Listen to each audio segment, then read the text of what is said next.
Good afternoon, members. We have had one apology today from Michael Copeland.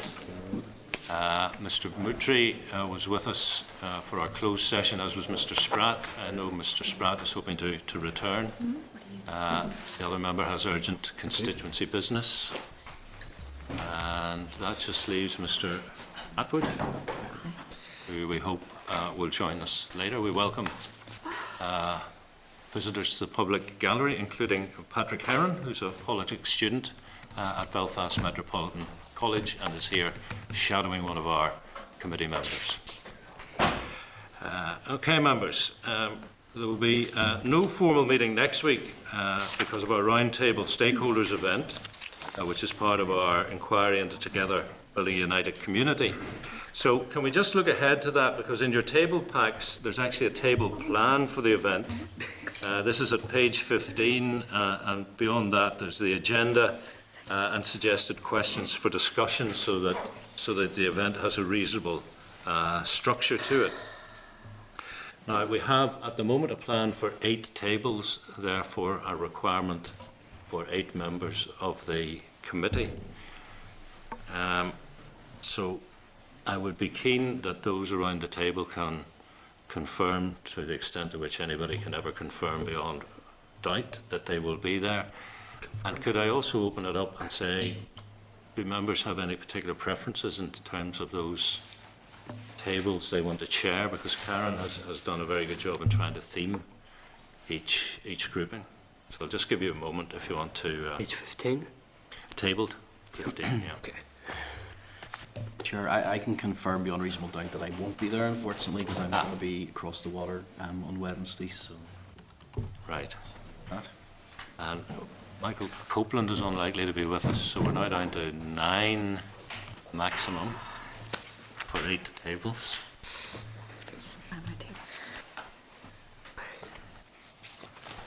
Just going to get a table pack, Chair. I don't seem to have it. No, I haven't got the table pack.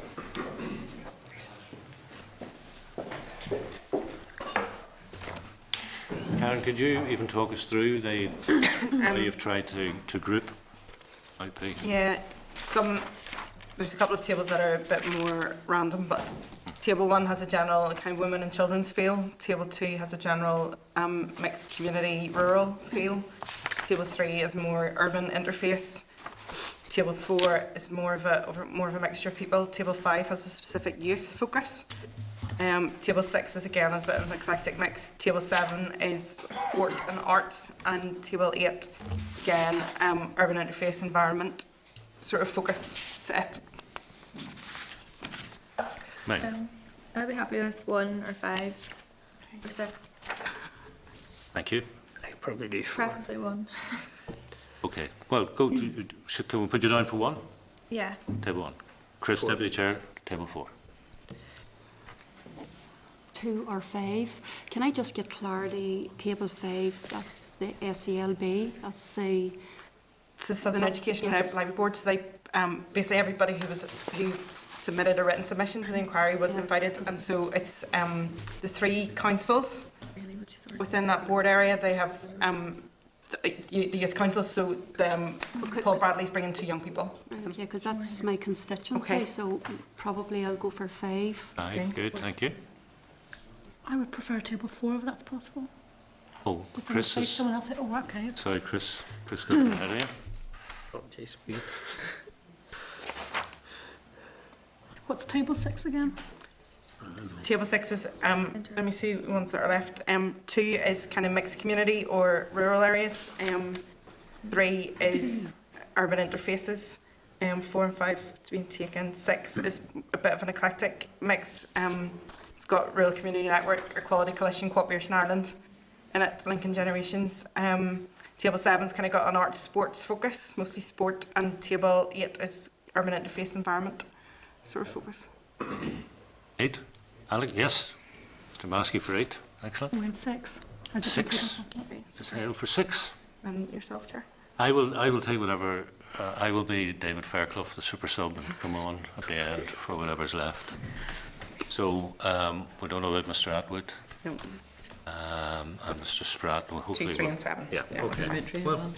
and Mr. Mitri, so we're not doing bad. Thank you very much. Okay, members, one of our responsibilities as a committee is to coordinate the annual report on the Assembly Committee European priorities. So first step in that is to commission Assembly research to undertake an analysis of the European Commission work programme. Once this is available, we forward this to research and information. We send that analysis to each statutory committee to seek their views on European priorities for the year ahead. This will then provide an opportunity for Assembly committees to report back to us for 2014. We also normally ask our 3 MEPs, the Committee of the Regions and the European Economic and Social Committee for their views, and also, of course, the Department. And once all that has been returned, staff prepare a report for agreement by the committee and a subsequent debate in plenary. Barring leaving space for comment, are members content with the process as outlined? Yeah. And content also to commission Assembly research to undertake an analysis of the European Commission work programme to identify areas of potential interest for each of the statutory committees. And also content that RAI's analysis of the European Commission work programme is issued then to statutory committees as soon as it's available. Okay, thank you. Draft letters to the Department and the other stakeholders are provided in your table packs at pages 23 and 4. May I suggest the letters are amended to highlight that this is the same process that has been followed for a number of years. The MEPs don't think that we're putting a new onerous burden on them. And are we content to request input from relevant stakeholders, including the Department, the MEPs, the Commission of the Regions and the European Economic and Social Committee? Thank you. Next, members, the committee agreed to sponsor an event by the Landscapes Institute for Northern Ireland. It's scheduled to take place in the Long Gallery on the 9th of February. The theme is Building a United Community, Shared Space Design and Delivery. And an invitation is available for your consideration. It's in table papers at page 25. A couple of questions. Do members have any comments on the invitation? And if not, are you content the invitation issues in the name of this committee? Secondly, are members content that I make some opening remarks as requested? And finally, are members content to circulate the invitation to other relevant statutory committees and others? Thank you. Now, page 27 of table papers, there's an invitation from Mr. Sammy Douglas, MLA. It's on behalf of NIACRO, and it's to a seminar on the topic of Our Voice, Developing a Charter and Policy Framework for Children Affected by the Imprisonment of a Family Member. And could I just ask members to respond directly if they wish to attend that event? At page 99 of your packs, you'll find correspondence from the Community Relations Council. In last week's meeting papers with notification that the annual report and accounts for the CRC ending March 14 have been laid in the business office. The letter indicates the CRC Chair and Chief Exec are available to discuss any issues arising from the report. However, members, we are aware we have a very busy work programme ahead, and we did indeed hear from the CRC just before Christmas with regard to our inquiry into TBUC. So the question is, do we want, and is it a wise use of time to ask the CRC in for a briefing? Or could I suggest, if members have studied the papers from the CRC and wish to raise an issue, that we pick it up next week? Otherwise, we do not invite them for a meeting at this stage. Is it, Chair, is it possible to have like a meeting outside of the committee session, even if members aren't inclined to take a briefing to the committee? I'd be happy to, not to subsume your role as Chair, but I'd be happy to host that if that was helpful. Yep. I mean, I think it, in practical terms, it could end up as a party political meeting for you, Chris. But yeah, if you're just me. if you're well, I happy to meet haven't. with them in committee or out of committee. Well, I'm going to be ridiculously honest and say I haven't studied it yet, so I haven't taken a view on whether to meet them or not. But yeah, if you want to organise a meeting and open it up to the other members, that would be very helpful. Thank you. And members, a copy of the committee's current invitations is at page 100. On now to draft minutes of the meeting of the 14th of January. That's at page 102 and thereafter of the pack. Are members content to agree? Thank you. So to matters arising. At our meeting last week, we had a briefing from Mr. Stephen Agnew regarding the Children's Services Cooperation Bill, for which he is the bill sponsor. Second stage has been scheduled for Monday, the 26th of January. Should it pass, it will be referred to this committee for the committee stage of the bill's scrutiny, and this will include a call for written evidence. Assembly Research are currently combining a list of suggested stakeholders, but it is also good practice to place a public advertisement in the 3 daily newspapers and also publish information on our own web page. So in table papers at pages 31 and 32, you'll see a draft public advertisement and a draft text for the web pages. And again, as there's no formal meeting next week because of the roundtable event, I would like us to agree the ad and web text, if possible, today so that it can be published should the bill pass second stage on Monday. So the question, members, is, are you content to approve the draft public advertisement and the draft text for inclusion on the committee's web pages, and for these to be published if the bill passes its second stage on Monday, the 26th of January? Thank you. Can I also draw your attention to 2 items of correspondence relating to the historical institutional abuse inquiry included in table papers? Page 33 has a response to the committee's request for a briefing from officials on the recent judgment by Justice Tracy on the provision of legal advice for victims giving testimony to the inquiry. I note the Department has advised that as this ruling is to be appealed, it is not possible for officials to attend. In fact, I understand the appeal has been listed, so the matter, members, is sub judice. So there is very little that we can say without prejudice at this stage. But I hope members have noted the remarks of Junior Minister Bell on Monday when the matter came up during question time, when he gave an assessment of the likely cost should the ruling hold, and the likely or possible potential implications for the inquiry itself, again, should the appeal fail. Moving on then to page 36, there's a response to our request for sight of the Magdalen Laundry scoping paper. The Department advising ministers have been considering options in relation to women aged 18 or over who were resident, and subsequent research into mother and baby homes has highlighted that these issues are not mutually exclusive. Ministers, therefore, are considering the options together. And finally, in this section, members, at page 112 is the list of outstanding correspondence. If there's no comment on that, there's one item of correspondence in your main pack at page 115, which is a response from the Department to a request for further information in relation to the advice it sought from the Commission for Victims and Survivors on the issue of individuals under threat from paramilitaries.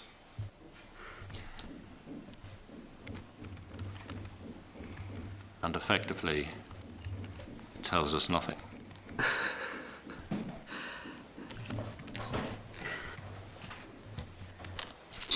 Chair, this is a request from me, I think.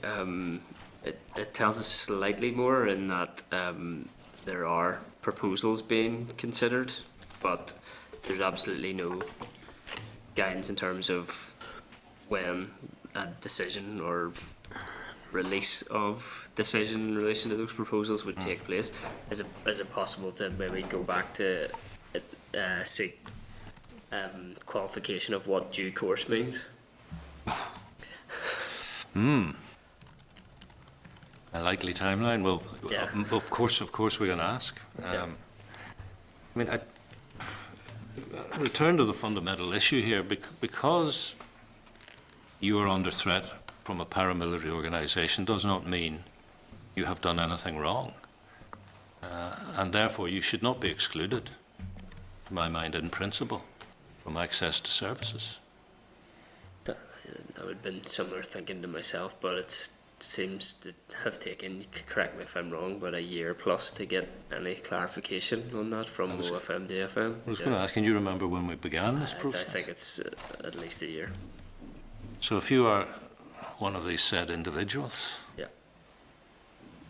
you are potentially being very seriously disadvantaged. You're unable to avail of services that may otherwise help you to deal with and get out of that situation. Presumably there are human rights implications to all this as well. Members, simply write back and ask for a likely timeline, or would you join? I think Chris and I feel that it's something a bit more serious than that would involve impressing on the department that this, on a prima facie basis, is deeply unfair, at the least, to these individuals. I wouldn't want to go that far at this stage again, but I certainly think it's important that we would press the department to give us some formal response sooner rather than later. Substantive response. Well, The Commission for Like people Victims and can- Survivors have made proposals, so it wouldn't be, Yeah, but we don't know what they are. no. I always feel a letter like that's stronger if there's a rationale behind it. Alex, are you totally against Well, any there isn't rationale? agreement around the table that my understanding of what we might have a view on, or rather what our view might be on that issue. There might be a mixed view around the table. I suspect there actually is. But I think it's important that we would get a substantive response back sooner rather than later, and then at least we can start discussing. Well, are we What our view disagree? I is. mean, does anybody around the table disagree with the notion that if a paramilitary organisation says, Mike Nesbitt is an ex, that's true, and therefore I should be debarred from access to services? No, I'm not suggesting that at all, certainly from our end, but what is the status of these organisations? What is it, the conflict? Many would argue it's actually not. So there are fairly important issues, if you know what I mean, but the Victims and Survivors Services have put forward proposals. Let's hear what they are. Let's hear what the department's response Well, to it. but that's all we're asking is. Oh, no, I agree with that. But I wasn't accepting that there is necessarily a prima facie case, in your words, to an argument that says there should be automatically. I'd like to hear the arguments for and against. No, what I'm saying is that there's no it's prima facie a case that you're being disadvantaged if the authorities are saying you can't have access to services because the paramilitaries have put a threat on you. We're talking about the specific services run by the victims and survivors, which is related to the conflict we've just come out of. If some organisation involved in something last night, that doesn't necessarily mean it should fall within their remit. They still would need services. Like somebody was shot in West Belfast, they still need to get hospital service. I don't know what the circumstances were. But this seems to be a blanket ban. If you're under threat, you're out. Rather than saying, we have investigated this and the reason you're under threat is whatever. Oh, there's no. It gives puts the paramilitaries into the kind of king-making role. We'll decide whether you get access or services to not. I find that unacceptable, I have to say. I'm not disputing that point. Members, have we got consensus about putting a rationale, or are we simply, is it the lower level that we can agree on, that we simply ask for an urgent? I think we just simply asked at this point, Chair. So you're content that we ask for an urgent resolution? Chris? Yeah, a urgent response to the recommendations that they've received. Yeah, if Okay. we can at least get agreement on that. It's the chair. The Victims and Survivors Service operate to assist anyone who has been physically or psychologically injured as a result of consequence of conflict-related incidents. So, as you say, if someone, I imagine there's fairly significant psychological injury from being under paramilitary threat, and as you say, this has been unresolved for a long period of time. So, at the very least, it would be good to get an urgent response or indication of what the Commission's findings are in relation to this. There's obviously still a significant number of people in our community who are placed under that type of psychological trauma. Windows will read and scan this list automatically. Risk automatic what? The 3-year-old out there will give you a hand. Okay. Agreed. The other bit of correspondence, members, is from Reliable paper, emplo- sticky keys or something. employers regarding childcare. Employers for childcare have written to us regarding childcare costs. Again, it's tabled papers, page 39. They've set out a number of findings highlighted from a recent survey that they have conducted, which has some pretty stark conclusions about parents going as far as giving up work because they can't afford childcare, but also the issue of whether or not they're aware of all they are entitled to in terms of financial help with regard to securing childcare. So if you want a full copy of the report, it's in the committee office, but we're being asked, are we content to ask the department what action it's taking to raise awareness of the support available for childcare costs? And Employers for Childcare would like to see, I think, something of a full-blown marketing and advertising campaign. But the question we're asking, I'm proposing, is simply to find out what the department, if anything, is proposing to do to raise awareness of the support available for childcare costs. Content? Yep. Thank you. Now, at our last meeting, we considered a policy proposal to extend the time period for the inquiry into historical institutional abuse. The proposed extension is 1 year. At that time, it was noted the committee was content for the rule to be made. So the draft statutory rule has been laid in the Business Office, and as it is subject to affirmative resolution, it must be agreed on the floor of the Assembly Chamber following our consideration. A date has not yet been scheduled for that plenary. The clerk's brief is in your packet, page 118. An amendment to the version of the rule that was included in the main pack is in tabled papers at page 42, and the report of the Examiner of Statutory Rules is at page 44 of tabled papers. And just for information, the Examiner raises no technical issues with the draft rule. So I'm opening it for comments, particularly if members have any objections to the rule. So members, I must now read the following into the record. That the Committee for the Office of the First Minister and Deputy First Minister has considered draft SR, the inquiry into historical institutional abuse, brackets, amendment of terms of reference, close brackets, order, open brackets, Northern Ireland, close brackets, 2015, and recommends that it be affirmed by the Assembly. Are members content? Agreed. Thank you very much. Members, we have been asked by the Department to consider a proposal to make a statutory rule to amend the schedule to the Fair Employment (brackets Specification of Public Authorities) Order NI 2004. This specifies which bodies are to be regarded as public authorities with regard to the Fair Employment and Treatment Order. The clerk's cover note is at page 125 of your meeting packs, the SL1 at page 126. The Department has advised us this is a technical device to reflect changes which have occurred, and each year NI departments and the Equality Commission are asked for details of any new bodies which have been established or those which are already in existence, which have been or are being dissolved. There are two proposed changes on this occasion: the inclusion of the Victims and Survivors Service and a change of name for what was previously known as the Construction Industry Training Board. Obviously, the change from Northern Ireland Tourist Board to Tourism Northern Ireland has come too late, and we'll have to wait for this time next year. In the absence of comments, can I ask members, are you content with the proposal for the rule? Agreed.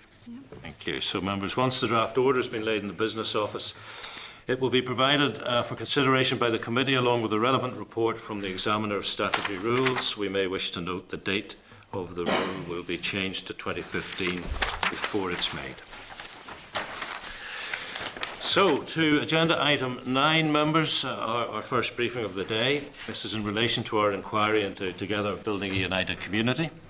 At our meeting of the 5th of November last, we agreed to invite Professor Brandon Hamber, Professor Peter Sherlow and Dr. Neil Jarman to brief the committee and provide an academic perspective on our inquiry into building a united community. Now, Dr. Jarman is unable to join us today, but we do welcome Professor Hamber, who's Director of the International Conflict Research Institute at Ulster University, and Professor Pete Sherlow, who's Deputy Director of the Institute for Conflict Transformation, to our meeting today. Now, a cover note in relation to the session from the clerk is at page 136.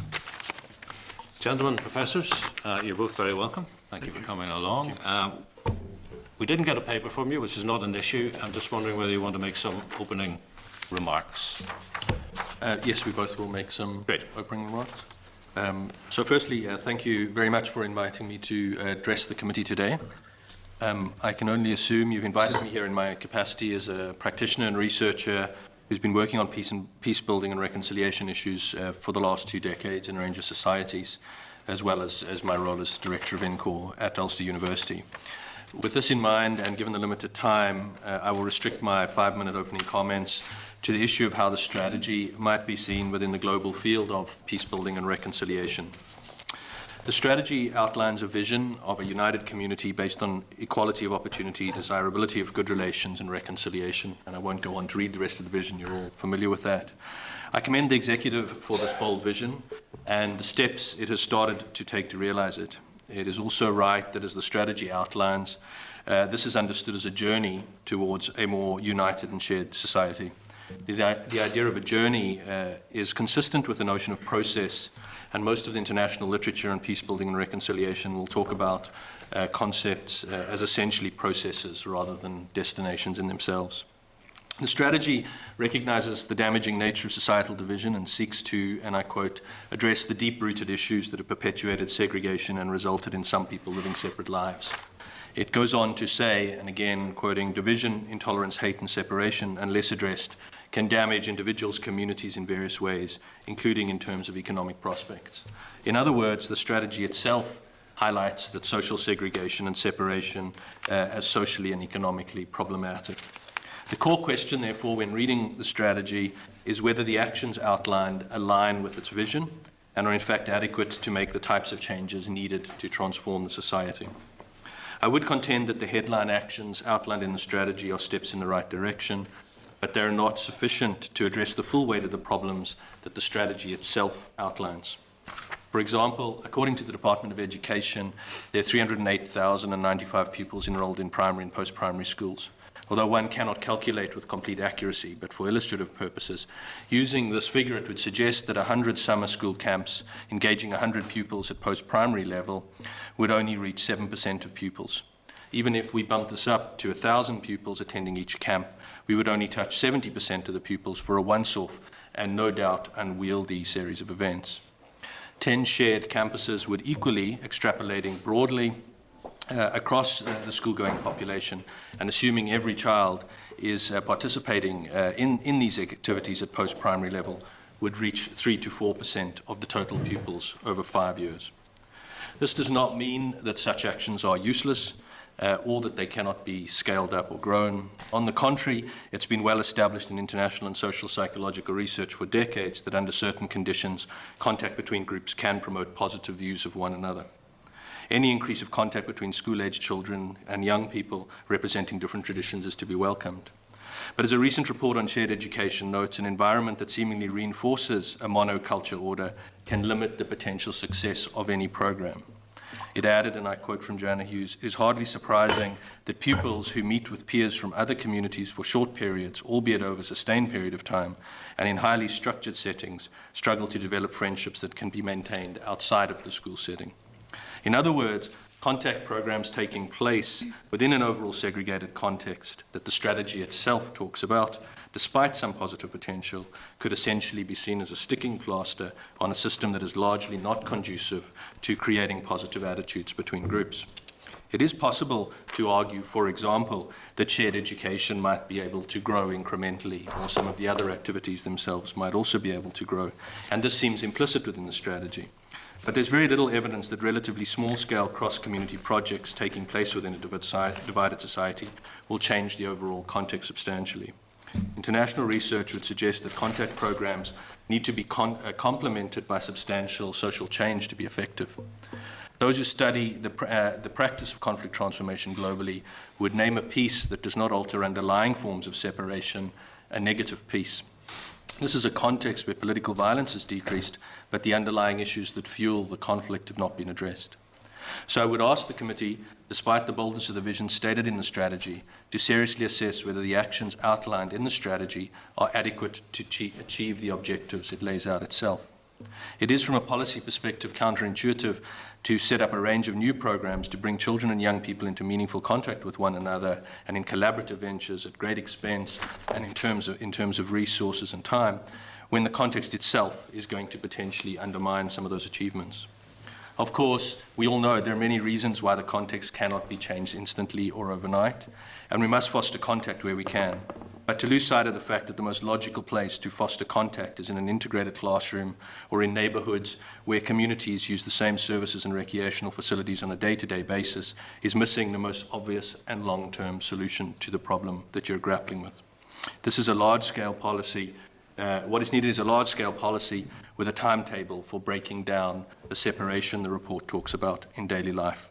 This timetabling is evident in the strategy, for example, within the recommendation to remove the so-called peace walls by 2023, but it's lacking in relation to other barriers to integration, such as schooling or residential mixing.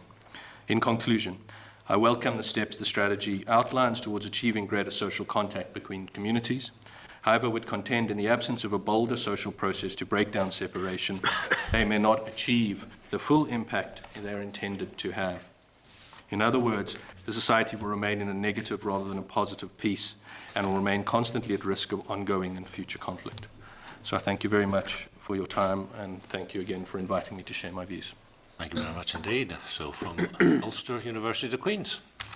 I note you and I are wearing the same shirt. This does not denote political allegiance necessarily. Similar shirts, surely not Similar the same. shirts. Yours are probably a bespoke tailor.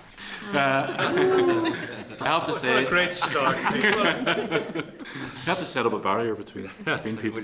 I think one of the things very important is sort of leading on from what has been said before, is I'm actually going to talk specifically about a piece of research we've done, which actually echoes a lot of what Landon has just spoken about.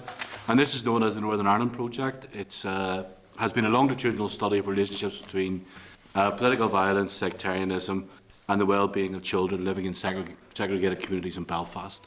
It covers 24 interface areas within the city. It is a partnership between the University of Notre Dame, Catholic University of Washington DC, and the University of Ulster. And the results I'm going to talk about here are from funding by the National Institute of Health in the United States. The project was led by Professor Mark Cummings at University of Notre Dame, who's a globally renowned psychologist, and these notes have been prepared by Laura Taylor, who has now recently moved to QUB, which means we can continue a lot of this work what we're doing.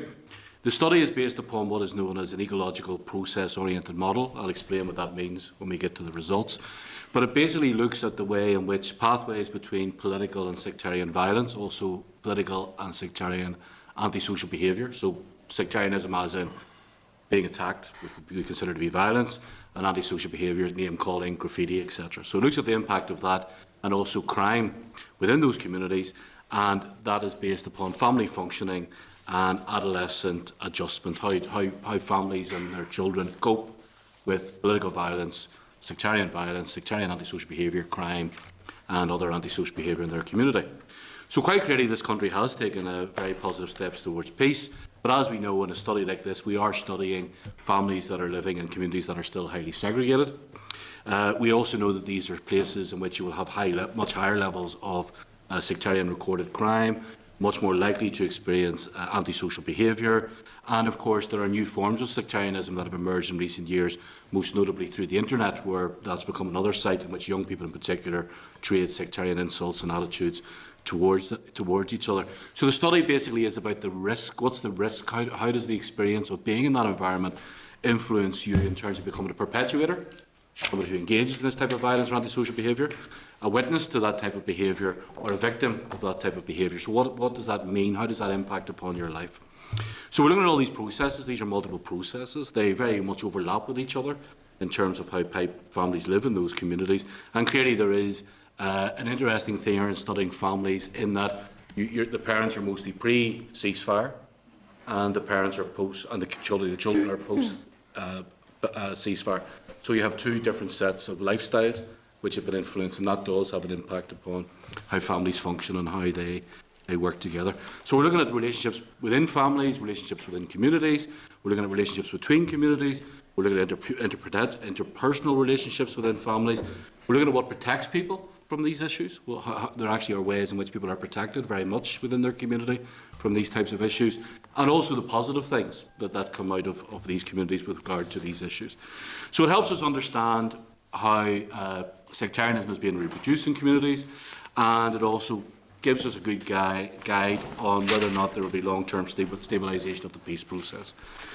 So this was based on 3 phases. So it was focus groups, and then there was the measure of these issues, and then we did, what's actually over 6 years, we followed 700 mothers and their children within these interface communities over 6 years. So some of these children now are parents.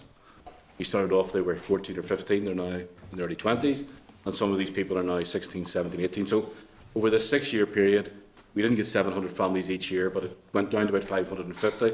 But we actually have a very sizable database which tells us about the experiences of people's lives living in these 24 segregated communities throughout the period 2005, 2011, 2006, 2012, in that period. Okay, so this is what we found. There are 4 research findings which come out of this very, very, very strongly, which I think are relevant to the youth strategy within TBUC and how they should be factored in. I think it picks up on some of the points that were made earlier about what is it that we're actually trying to tackle and how we're going to tackle it.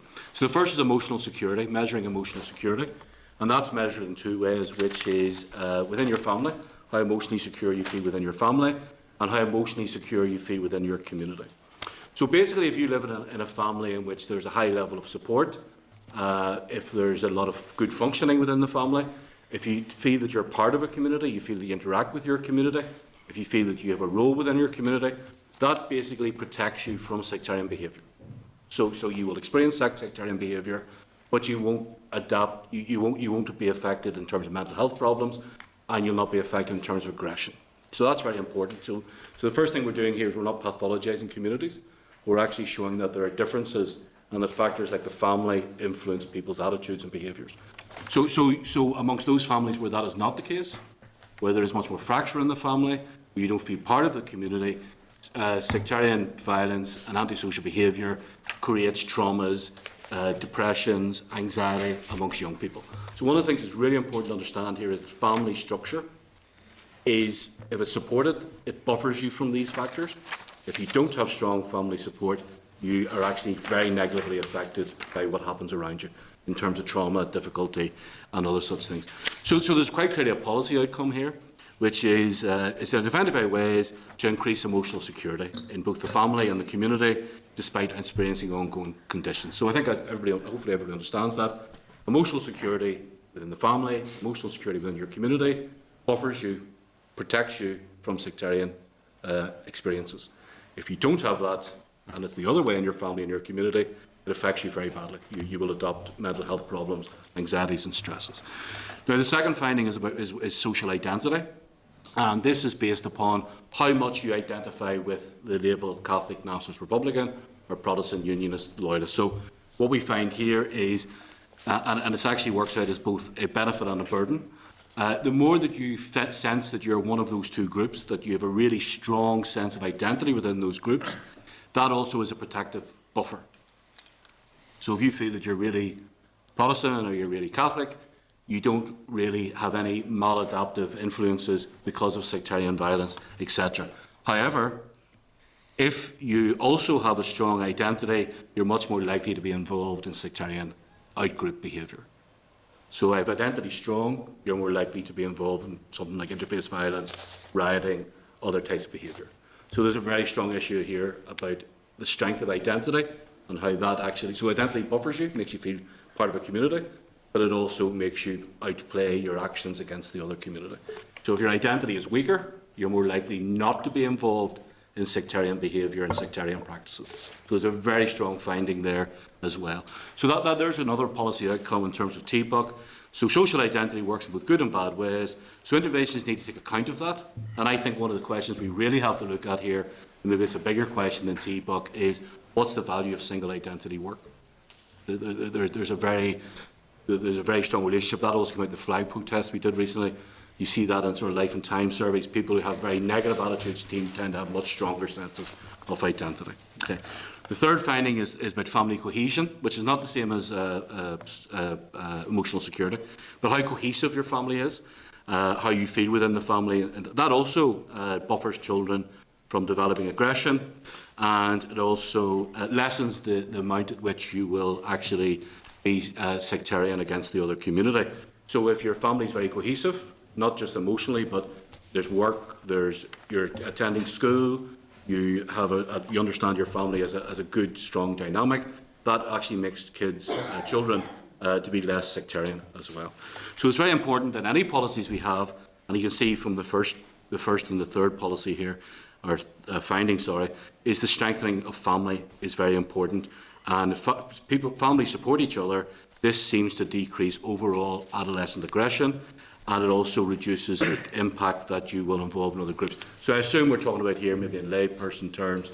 You know, if your parents are not letting you go out on the street when there are riots, if your family are keeping you within some sort of order, that has a big impact upon. So poverty and all these factors are big players here in terms of family cohesion. The final research finding is, and this is one that's actually quite interesting. If you don't feel part of your group, you're much more likely to engage in cross-community activity. So if you feel, and this would be the sense where, if you've been beaten up by people in your own community, if you've been assaulted by people in your own community, if there's aggression towards you in your own community, that actually makes you much more likely to want to engage in cross-community activity. Now, I don't know how we deal with that in terms of policy, but youth who experience in-group antisocial behaviour are more likely to help the out-group or be positive about the out-group. So these are all important things to find, and what we are finding is that improving attitudes about the other group over time does increase helping pro-social acts or behaviours between the two communities.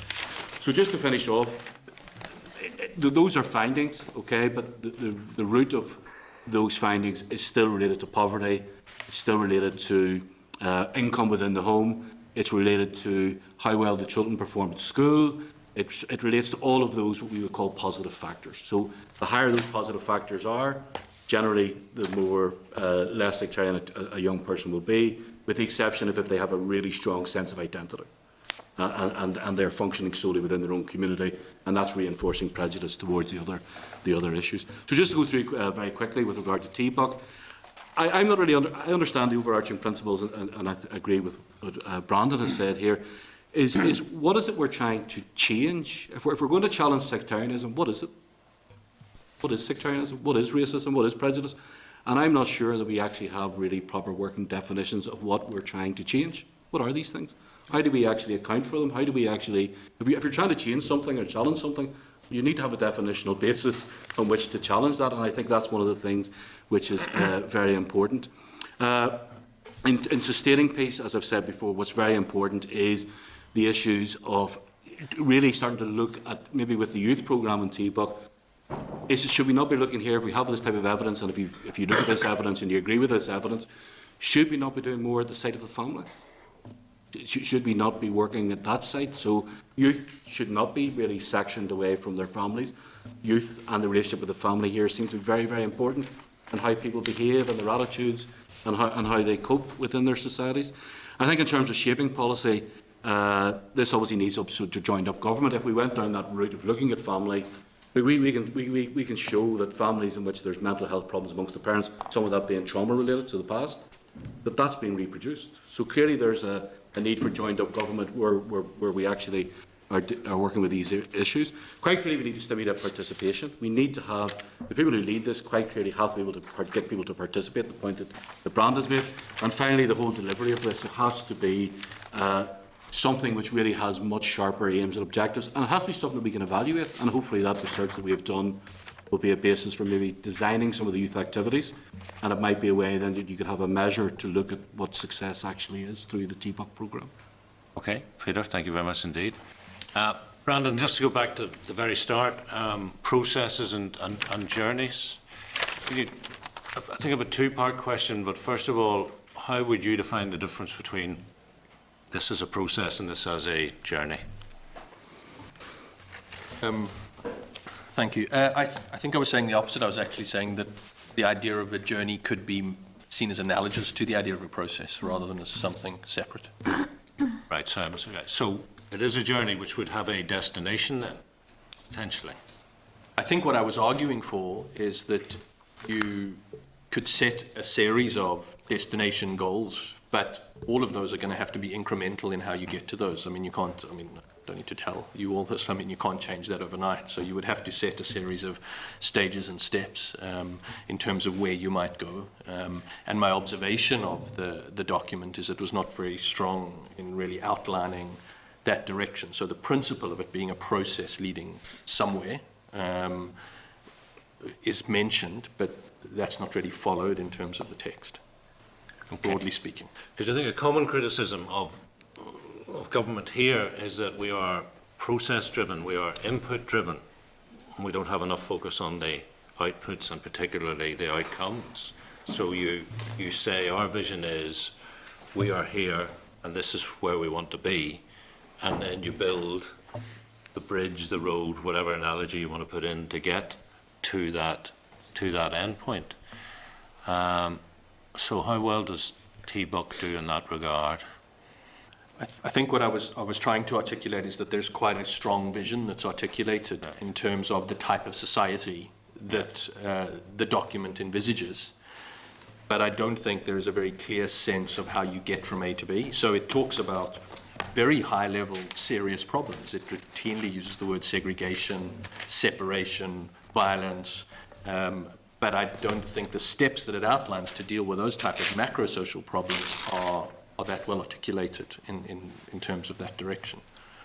And why would that be? Because there's yourselves, or probably any number of experts within your field, there's the voluntary community sector, there are communities, there are families who would be more than willing to input.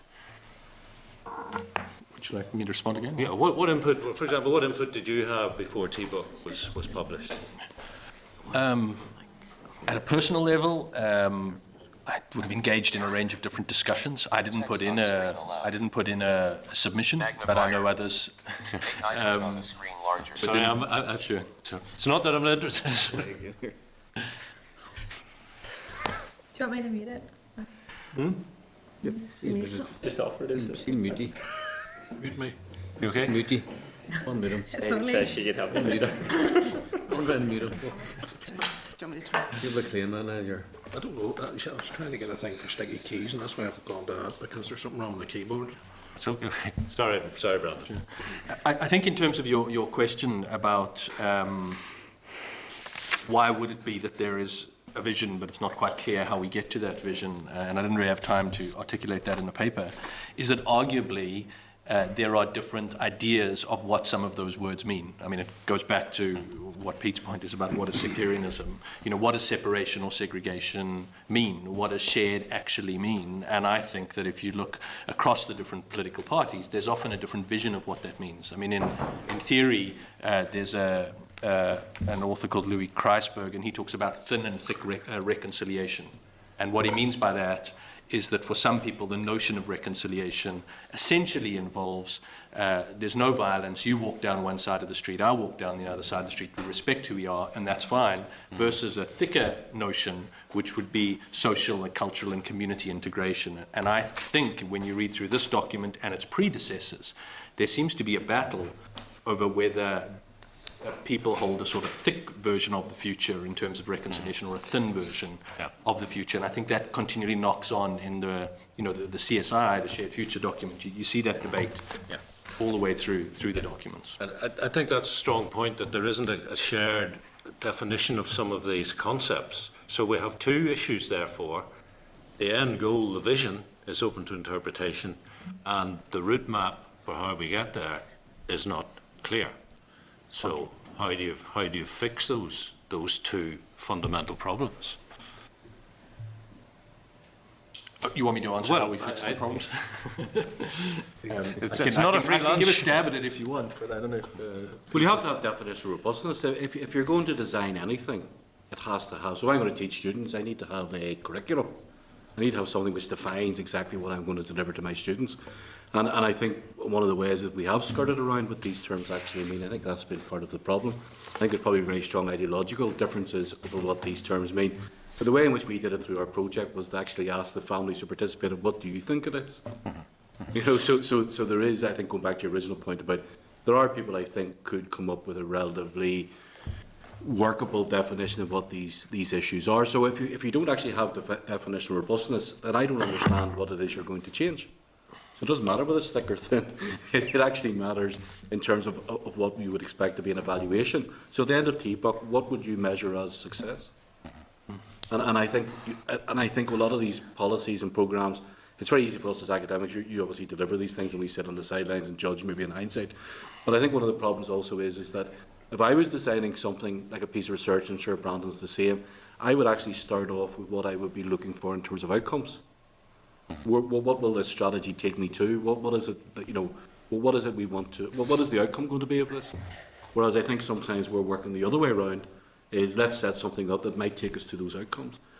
And I know this is going to be a bumpy terrain. You're not going to deliver maybe the outcomes you have, but I'm not really sure what the outcomes are, and we're certainly not sure what the definitions are. So I think without that sort of foundation, then everything then slides into some sort of way. So I think that's very important as well. I think one of the things we haven't done really in this society is promote the idea of conflict transformation. And I think some communities and individuals are actually afraid of this type of peacemaking, etc. Because the whole spirit of conflict transformation is you don't have to change your identity. And I think we've been very bad at selling that in terms of reconciliation is not threatening. It's how you practice your identity. And we see that in the survey work we've done. Some people practice their identity very well. They maintain a certain sense of their community identity, and they engage in inter-community activity. But that seems to be, and then it goes back to the issue where the type of research we have here, that sounds to me as something, without being egotistical, but that's the sort of evidence you would need to actually know how to tackle the problem. Because hopefully what I present today might be quite novel to people, or it might be something they've thought about. But it's having that type of connection between researchers and politicians. And you have evidence here which shows that the issues are not just simply orange and green. They're influenced by family, they're influenced by poverty, they're influenced by dysfunction. So I think those are very important stepping stones that we have to have. Okay, but do we have to have a homogeneous definition of these things? Or is it valid to say that in Area A thin definition of reconciliation is perfectly acceptable because it works, and in Area B the thick definition of reconciliation is possible and it works? And well, neither will work unless you take away the heat, unless you take away sectarian violence and sectarian antisocial behaviour. Nothing will work. So it's going back to the issue of challenging the problem. What is the problem that you're trying to challenge? But thick and thin work? But thick and thin will evolve if we change the nature of what people have to experience in their communities. So it goes back to the point of what is it you're actually trying to design. If we have significant decline in sectarian behaviour and practices, that surely will have an influence which will then maybe take us on the journey to thick or thin. If we have people who are still being marginalised and attacked and feel that their communities being assaulted, etc., we're not going to go anywhere. No, but I heard Brandon saying, what I assume he's saying is you can have a situation where you've got away from sectarianism, but if it's in thin, you have people walking up and down two different sides of the street, not really engaging, but in the thick they engage. But if you can achieve either, depending on what suits a local community, is that acceptable? I think what I was saying is that you might have got away from active and direct forms of violence. That doesn't mean, depending on your definition, that you've got away from sectarianism. So if you define sectarianism as the document does as direct threat or direct forms of violence, then you could say, yes, we've got away from sectarianism. If you define sectarianism differently in terms of the type of attitudes, the type of views that you hold that might be damaging or negative of another community, then you might have got away from violence, but you haven't got away from sectarianism. Now, we could debate for a long time about whether that's a correct definition or not, but I think it illustrates the point about it depending on how it is that you define the problem that you're actually dealing with. And I think what's underneath that then is what is your theory of change? How do you see the change actually happening? And I think if you look at the document, it sort of oscillates between three sort of theories of change, broadly speaking. One is the sort of attitudinal change, that if people change their minds and the way they think about things, then there starts to be changes in the society. In other places, it's like a behavioral notion of change. So if we make safer communities, if we police better, if we prevent people from doing this, things will start to change. And then in other parts of the document, it seems to imply this idea of structural or contradictory change. So if we start to change poverty, people's access to resources, then things will start to change. Now, what we know is that obviously it has to be all three of those things simultaneously. But I think at different points, for different reasons, people buy into different parts of that model rather than trying to buy into all of it, which is, it's not that your task is easy. I mean, it's an incredibly complex process of trying to move from the society that we've been in. Well, yeah, one thing about our study is some of the and other work that I've done, some young people engage in sectarian behaviour and don't really know the history of why they do this, or that why the communities are divided, or they don't really have a vocabulary. This is simply venting at other problems in their lives. So we saw that with the flag protest. The numbers of, I think there probably was a disproportionate. I don't know this completely, but there was some sort of evidence that a lot of the young people involved were special needs.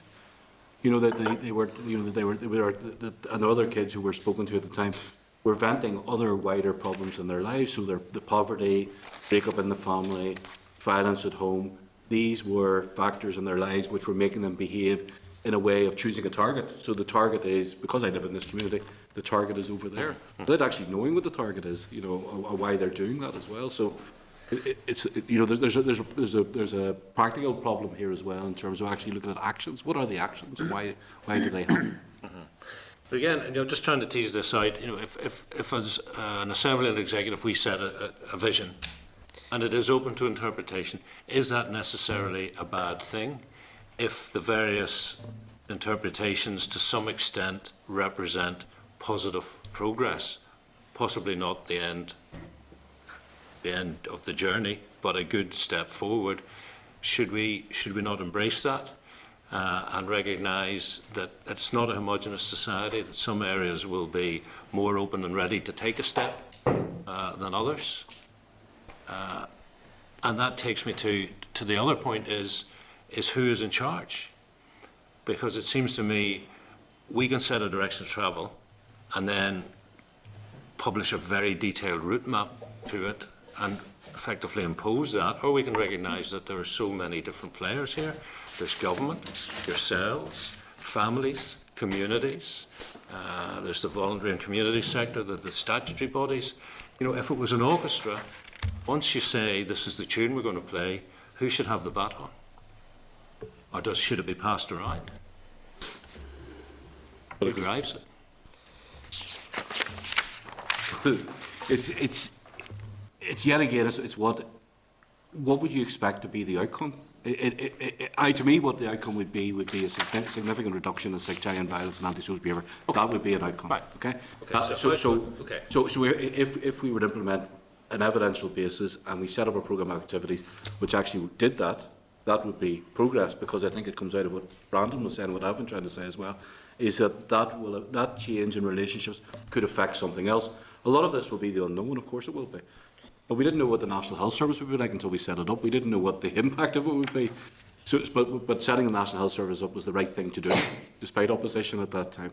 So there are things that you can do as legislators, and if they're evaluated properly, if they're designed properly, then we can have a successful outcome in that sense, challenging nobody's against. The whole point is, as I said earlier, I don't think any of us are against people having their identity.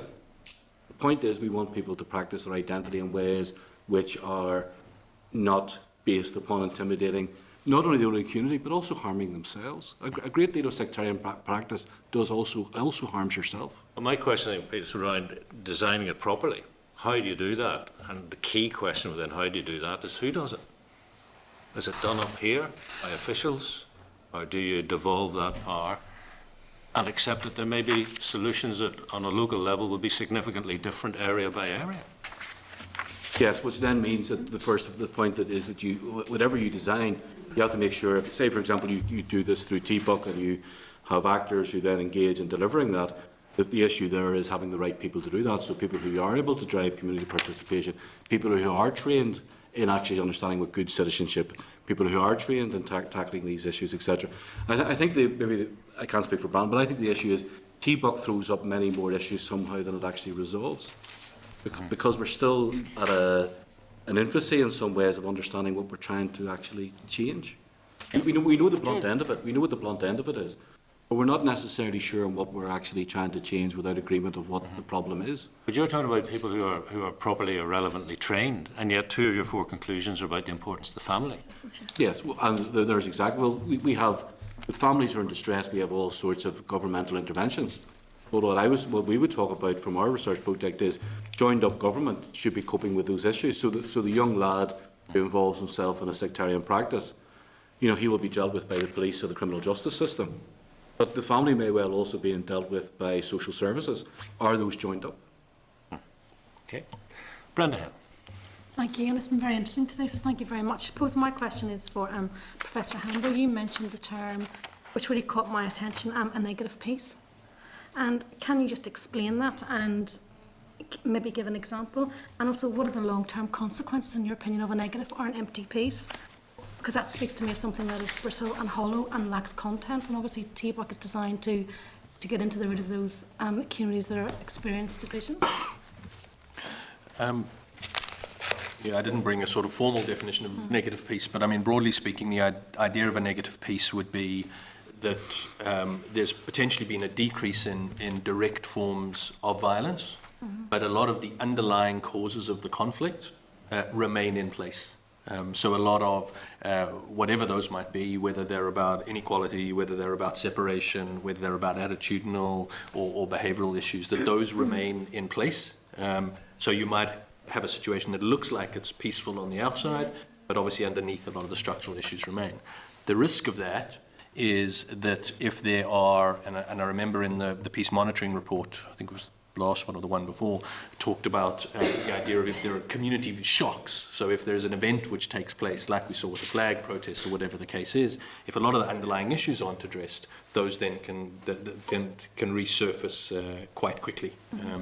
So there would be numerous global examples of that. I mean, some people would argue, for example, somewhere like Cyprus could be considered a situation of negative peace, where actually there's no direct forms of violence that are going on, but clearly nothing's moving and going anywhere very fast. And you will hear people use that in relation to Northern Ireland, despite some of the progress that has been made. So essential points really about failing to address the underlying issues that are perhaps causing the conflict. The challenge, of course, is the debate of what are those, and I think that's the bigger debate we've been having. How do we agree what those actually are?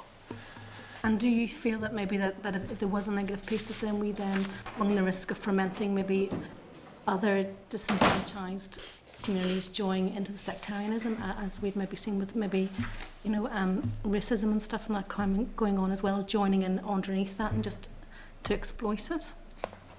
Yeah, that would be the logical conclusion of that. Okay, thank you. Thank you, Chair. Welcome. Alex Maskin. Thank you, Chair. Thank you, Pete and Professor Humbert. I mean, I think it is a very interesting discussion so far, and I think that it kind of just highlights for me that, I mean, your own expertise bringing to bear on this kind of amount of research, just for me, kind of underlines that you haven't really yet got the answer or asked the right questions. Because what is it we're actually trying to solve? And I mean, I do think that we moved into a period of negative peace, or I think we were dangerously in a process of negative peace. And for me, that was that the peace process, which should be positive, which should be about moving, was actually in danger of going backwards. Because whilst we had a peace process, we had an end, more or less, to very vast bulk of Ivy Lake Street conflict. We were having a battle politically, which was really potentially, in my view, unravelling all of the progress we've made over the last number of years. And I do think that, I mean, I, like a lot of our people around the table, would have been involved in projects over the years as a representative, even giving funding out, I mean, to tens of thousands of pounds, mounting to millions of pounds going into projects across different and within different communities around tackling disadvantage, even tackling disadvantage as a mechanism for communities to work together.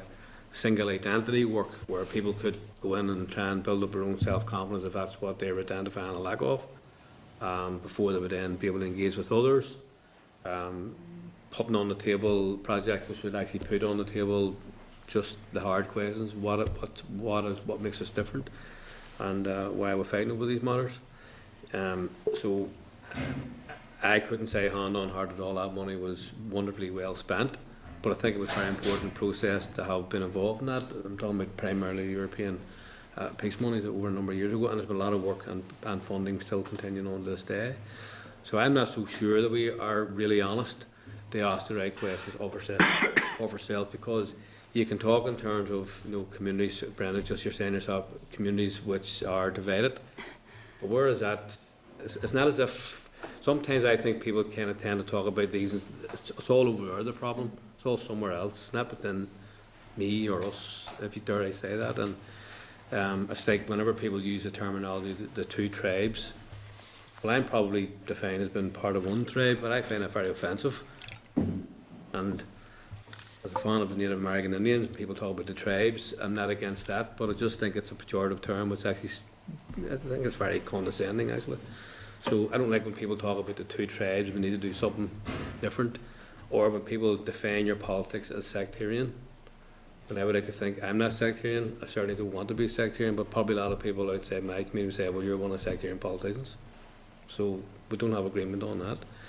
I think that when you look at the likes of the flag protests there, not every person who went through the courts was a young person who was disadvantaged, came from a broken family.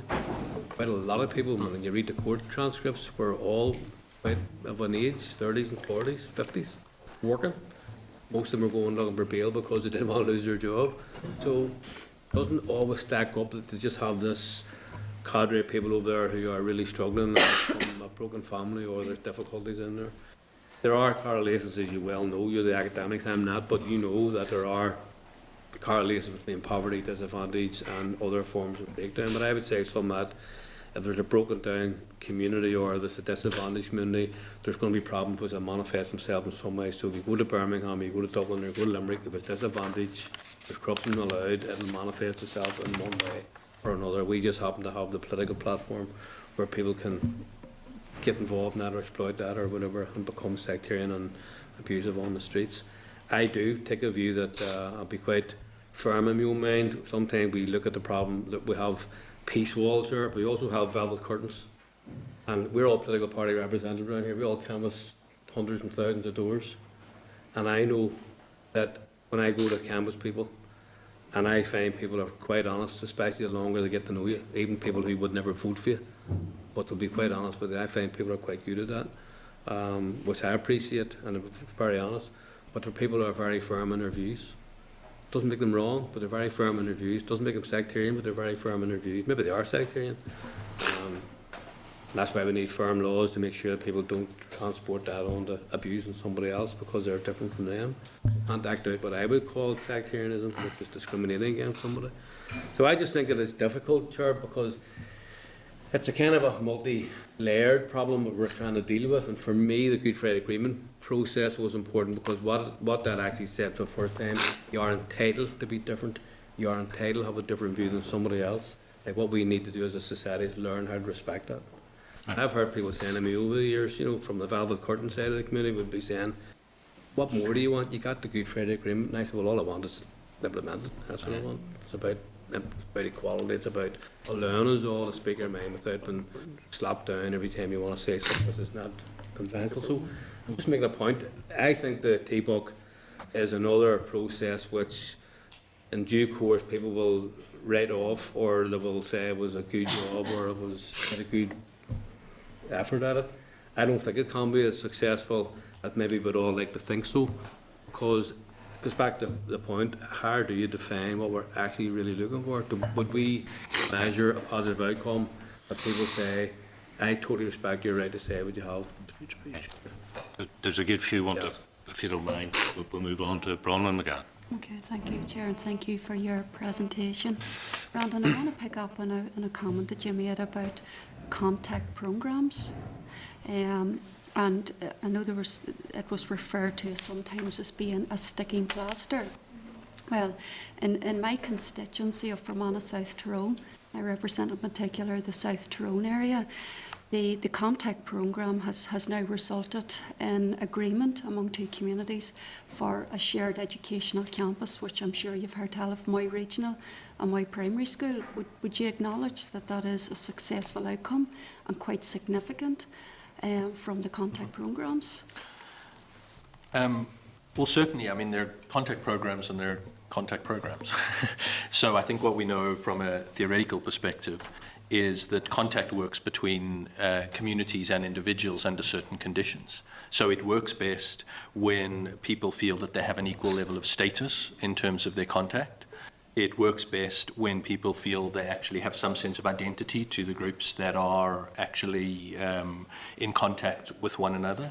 It has also been found that it generally works best when people are actually working on larger problems than necessarily, say, coming into the room to just talk about your differences, that they're actually engaging in something actively. And finally, the research would suggest that contact needs to be sustained over a long period of time. So the idea of sort of once-off contacts or, you know, weekend engagements or whatever the case would not necessarily always show as positive results in terms of contact. I don't know the full details of the program. I know of it, but I don't know the full details of your program. My guess would be it's probably meeting those four types of conditions. So it may well be a very successful form of contact in that form of an example. However, there would be other examples of community-based programs where maybe it doesn't meet those four types of conditions, and we're investing into those sorts of programs and maybe not getting those type of outcomes.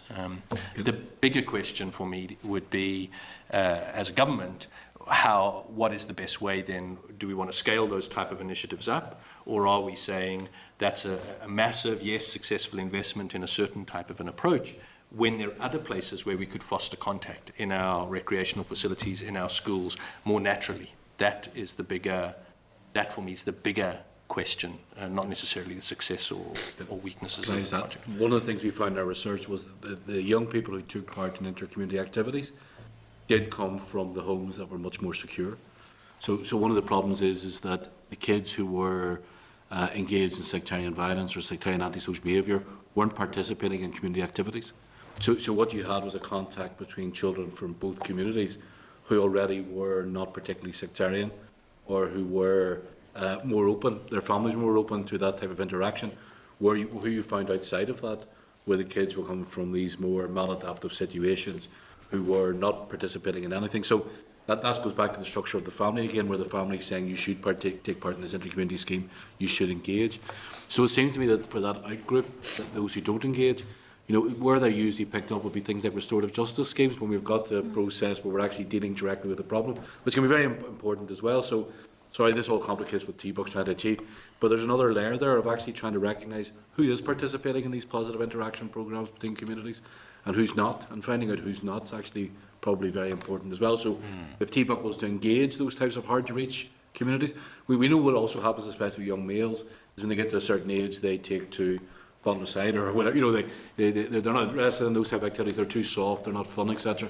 And that's the process where they go back on the street, you know, they behave in other antisocial behaviour ways, and then they engage then in either sectarian or also violence.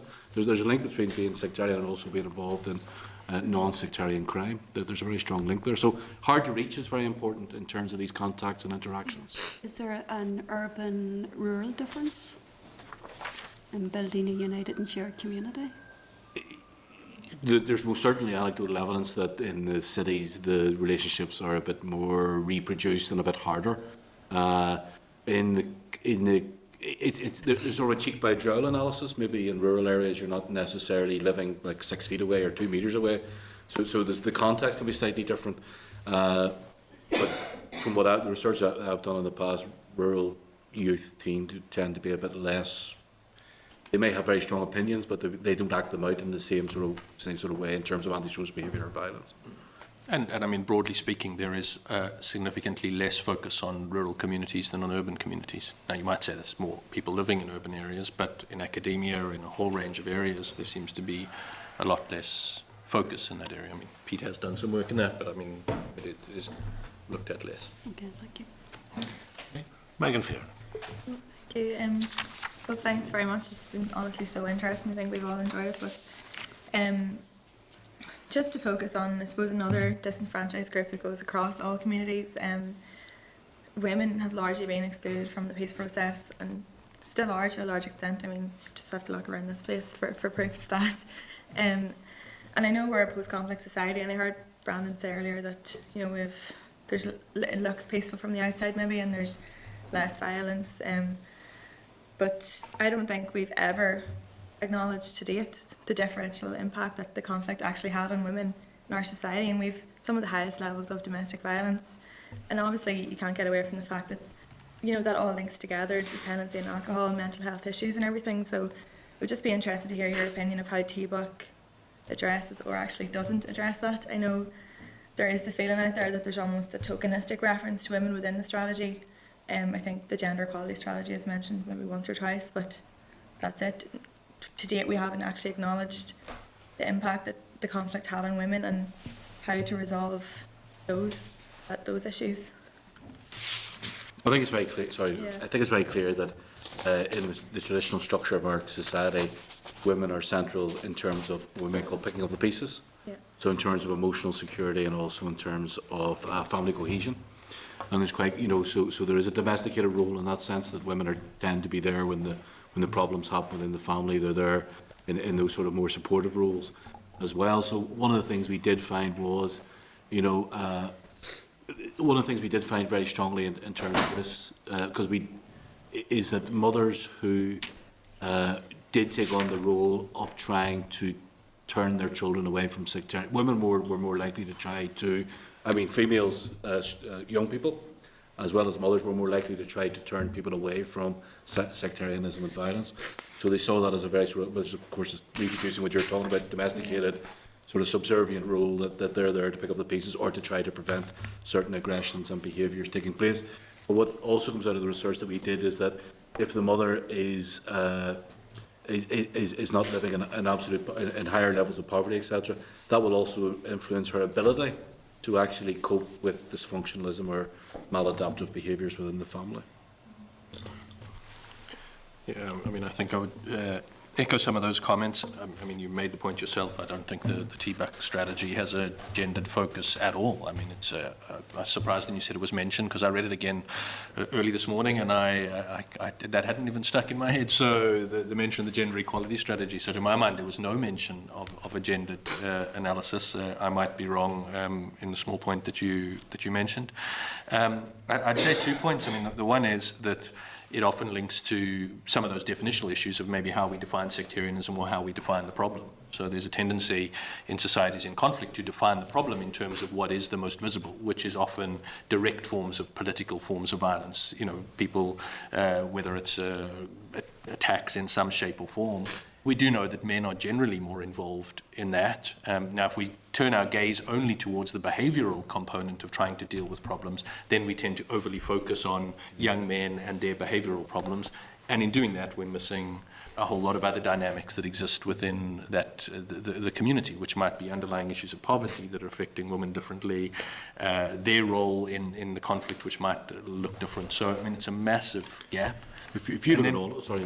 No, I was just going to say, and then maybe at a more practical level that the committee could look at is, there are a lot of mention of different strategies and activities in the document that are completely gender blind. So it talks routinely, for example, about sport.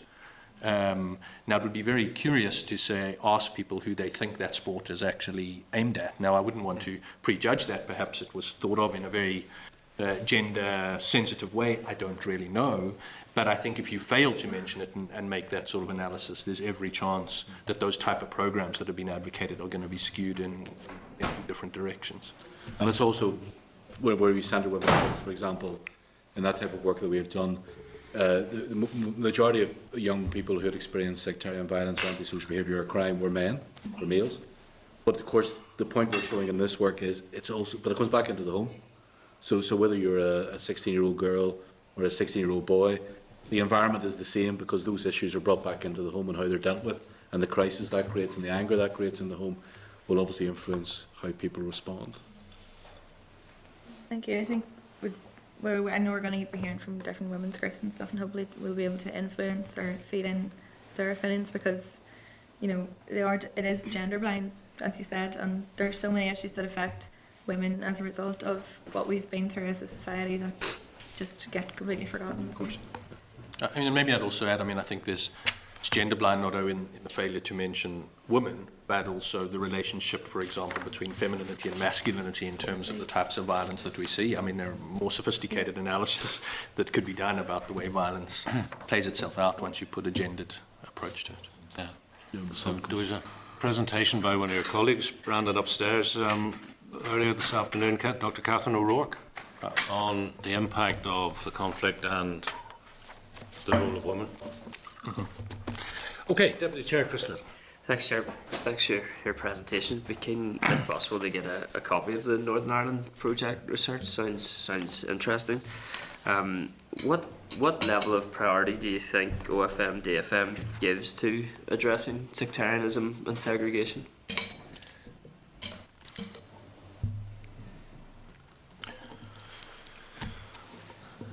That's a good question. Wearing my academic hat, I'm always tempted to say I don't actually have the evidence for being able to say I know exactly, in terms of hours that are given to different types of topics, policy approaches on different types of issues. I can only answer that anecdotally. And I don't want to belittle the importance of job creation and other sorts of issues, but there is a much higher level of media profile around the types of engagement that OFMDFM and others are doing in relation to those type of issues than maybe in terms of some of the other issues. As I say, I can't necessarily, I feel nervous in saying that because I can't completely evidence it, but there certainly doesn't seem to be as many announcements. I know there were several about TBUC and others, and about the youth strategy and so on and so forth. But just as a regular citizen sitting on the outside, one certainly sees more announcements about a range of other types of approaches than about issues like sectarianism, social division, segregation. But again, I'm happy to be proved wrong. OFMDFM has played a role in terms of the research that they've commissioned. There are a whole series of pieces of research that have been commissioned which shows us exactly what there's work we did in Derry, Londonderry about the Protestant community and how it felt alienated, which has helped to build better relationships within that city, for example. There's work, I'm sure you've done work for OFMDFM. Part of this family study is actually, the last phase of it is actually a qualitative exercise, and that's been sponsored, partly sponsored by OFMDFM. So there is a big body of work that's sitting there, and I think one of the problems we still have in this society is how we merge evidence with political practice. And so if we were sitting here talking about how many tons of iron ore were created, nobody in this room would probably disagree with us. If we were talking about how many litres of milk were produced last year, nobody would probably disagree with us. So it's very much how that, I think it's very much how we build much stronger links between politicians and academic evidence. Not because we're sitting here saying we're somehow superior and we know these things, but most certainly there's an evidential base which may help in that way. But I think we don't hear enough about politicians, about how the difficulty of actually putting these things into their communities. Because when Alex talks about knocking the doors, etc., there's you talking to that so-and-so who did such and that type of partisan, street-based anger is still very much there. So I think, it's how we try to merge evidence with your experiences, and that we don't really have that in some way. We work in a silo, you work in a silo to an extent, in terms of these evidence base and political activity. I'm sure a lot of OFMDFM research, I would be surprised, is it known by all MLAs? Are they aware of the research that's been done? So maybe there's an issue there. But it's how we merge that I think is very important. Clearly, I think one of the other problems is, and I suppose both community and politics, so we're all involved in this because we're all citizens or subjects, I think that's the proper title for us in the UK, but we are all part of this sort of process of transformation in this society, and I think it can be, and this is not because I'm sitting here in front of politicians. I think sometimes it can be too easy to blame politicians for the many of the problems we have in our society, because I think a lot of this has to be about the spirit of wanting this society to move forward. Whether you want to stay in the UK, whether you want to have United Ireland, what is your responsibility for transformation of this society? And I think how we maybe that's a utopia, but how we affect that much more strongly within society, I think is very important. And despite the fact we have this negative piece, whatever else, I think this is a much better society, and any of us have children. We're certainly living in a much better society than we once did. And maybe the Assembly doesn't celebrate that enough, that we have created much greater... So some of the shocks we went through the last few years would have been much worse 20 and 30 years ago. Oh, sure. Chris, if you don't mind, in terms of the research, Pete, when you're commissioned, do you know whether it is going to be published or not? And if it is going to be published, do you follow through to make sure it is published? Well, you wouldn't get research funding unless you said that you were going to publish, so you therefore have to publish as part of the conditions of the research. So they would never commission private research from you? OFMDFM? Not that I would have that experience, no. Right, so it's all published? There's a lot of material there, I think, which has been very important material, you know. Which and TBAC references a number of those documents, the Life and Time Survey and others. Does either university ever survey elected representatives to see to what extent these reports are read and studied and acknowledged? Probably not, but I think there is an increasing number of studies which actually are engaging with political actors about how they feel about peace, change, the assemblies. I think that has taken place. Yeah. Yes, sorry. Yeah, thanks, Chair. Just one other line of question. In terms of building a united community, dealing with past atrocities, transitional justice are obviously important aspects as well. I know you've both worked on those areas. What would your assessment of some of the proposals from Stormont House Agreement in that context be? I'm thinking in particular of the online archive, which I know is something that you've worked on as well, B. Well, clearly the landscape's a mess. So when we go through the whole landscape of victims, you know, from the HET, we have public inquiries which clearly can put the state in the dock, just to use that terminology for shorthand. When we have, you know, decommissioning of weapons, which makes it very difficult to collect forensic evidence. When we have royal prerogatives of mercy, I could go on and on and on. So quite clearly, the response to the victims issue is highly fractured. It's obviously constructed around contention, and I'm not sure what I don't know enough about it actually, but I don't know what the collection of information is to achieve, because I don't think you could ever have a timeline of the troubles or the conflict that anybody would agree to. It's too theoretical and ideological to produce that. I still think the one thing we missed out in our society, in terms of politicising the conflict in this society, I think we missed out on was the care for those who were harmed. And I think the harm that was caused in this society is colourblind if we talk about orange and green or others within this society. And I think that's the thing that we have missed. We should have been building a society around coping, caring. Much of this is reflected in many of these families who are producing kids who are behaving in this way are very traumatised by the past. So I think we should have based our whole process around trauma recovery and harm intervention, and also that can come in many different forms, which would be psychological, it would come in forms which would be simply stress relief, it would come in forms in terms of even just recognition. And so I think we should have become more focused upon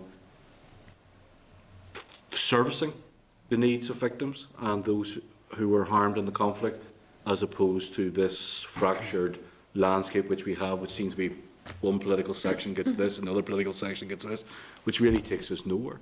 And I think one of the things, and I've observed this, you know, when you have politicians on the television arguing about the past, I literally have had people ring me up, or people I'm doing research with, who say, I sat last night and cried because when they're sitting shouting at each other, it just brings it all back to me, and you just see that what that person needs is not that. So it's how we take the political, ideological out of the issue. I think that's the only way you can progress this society. You can still have your ideological difference about what the conflict was about. You can still have your ideological difference about whether there was collusion or whatever is the issue that you want to discuss. But it has to be a human-centred process, which is about giving people the capacity to cope in a changing society, which then does not transmit itself, as shown in our study. People who've lost loved ones, that is being transmitted to their children. Yes. Yeah, I think from my perspective, I mean, not only in terms of the wider dealing with the past strategies, in terms of all the challenge of the landscape that Pete outlined, but I mean, there are disparities between the various documents now, and obviously these documents come out at different moments in time, but how, for example, does the suggestion about the types of education programs advocated in TBAC interface with the type of oral history work and other type of narrative work that the Stormont House Agreement talks about. So there's a job of work that needs to be done to try and maybe knit some of these issues together. You had specifically asked me about the issue of the work that we've done in relation to the oral history work. At INCOR and at Ulster University, we've developed a resource called Accounts of the Conflict, where we've been working with a range of different community groups who've been collecting stories of the conflict. And there are well over 30 groups who've been doing that. And we've been creating an online collection of collections of stories. So the infrastructure for that type of an archive has been created. It interfaces with the Kane archive, which we run, which is the largest digital repository of information about the conflict anywhere in the world. So we would feel that on that specific recommendation, we've done a lot of the groundwork and would welcome interfacing with whoever's the appropriate body in relation to how the Stormont House Agreement will be timetabled and move forward. I think the challenge with that specific recommendation is the same challenge that we've alluded to the whole way through here, which is that people have certain perspectives. It's unlikely we're going to be able to change those perspectives and find a common perspective in the short term. So what can we do so that people can get a better sense of each other's experiences, each other's narratives in a safe, accessible way?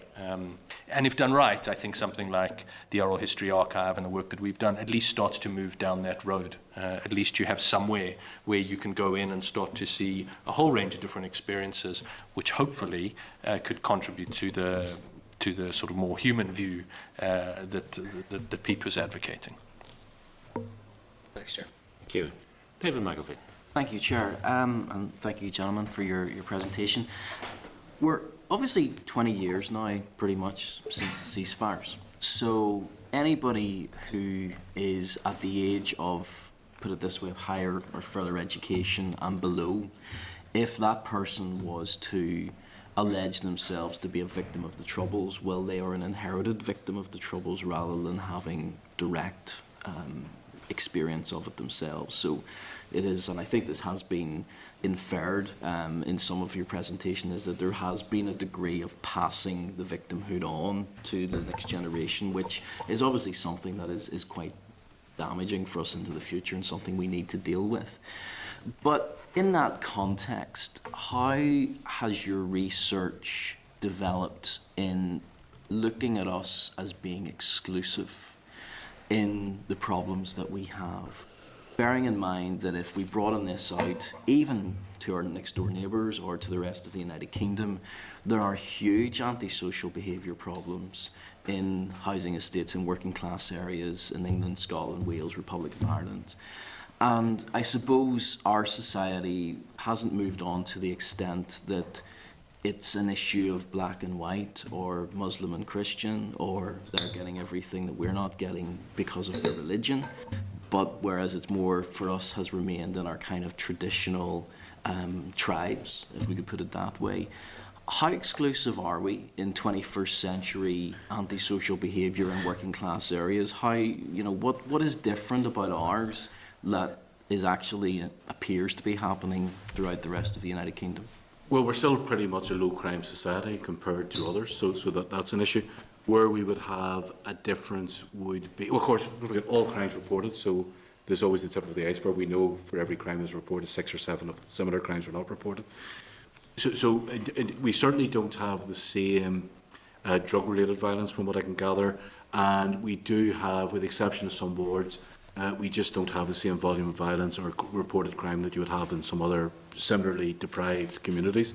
So I think that's important. One of the things I think is really important to understand is that the work that was done in places like Lebanon, I think maybe also in South Africa, etc., is that a lot of the trauma and the maladaptive behaviours do come significantly after conflict ends. So it's very much like we see that with war veterans. It's coming. It's whenever you're involved in a conflict, you're actually dealing with coping strategies. You have very strong coping strategies. So you'll have a very strong bond with your community. So that's what we're against. So war, Second World War, we're all in it together sort of attitude. So you have very strong sort of community solidarity to an extent. What you also have is a reason for that identity, because you're protecting yourself. I don't want to be harmed. I don't want to be a victim of that. What happens quite clearly whenever a conflict ends, and especially over time as they start to break down, that the way in which violence brings a community together begins to fracture. So it's the same as taking away a factory, you know, in a sense of like what happened in Dublin or Manchester, when you had deindustrialisation, the purpose for the community left, and you had the drugs and you had the growth in crime and all of those sorts of things as well. But there's very strong evidence that this has happened in other post-conflict societies, that when you think the conflict's over, it actually comes back, and that's actually part of the ageing process.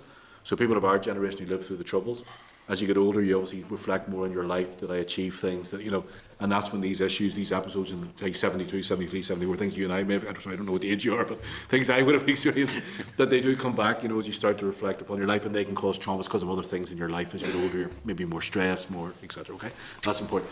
Mike Tomlinson's work at Queen's, I think, was really important in terms of sort of, and I think he made a very strong argument in terms of suicide in our society, which is obviously a very unfortunate feature of our society.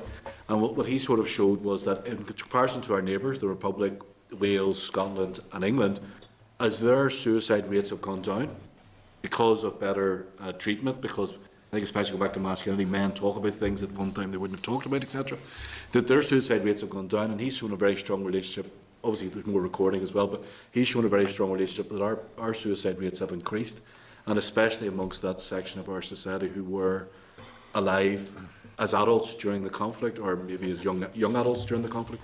So there are lag effects. There are very strong effects which will come back at a certain point in time. It's like the question: what's the impact of the French Revolution? It was too early to say.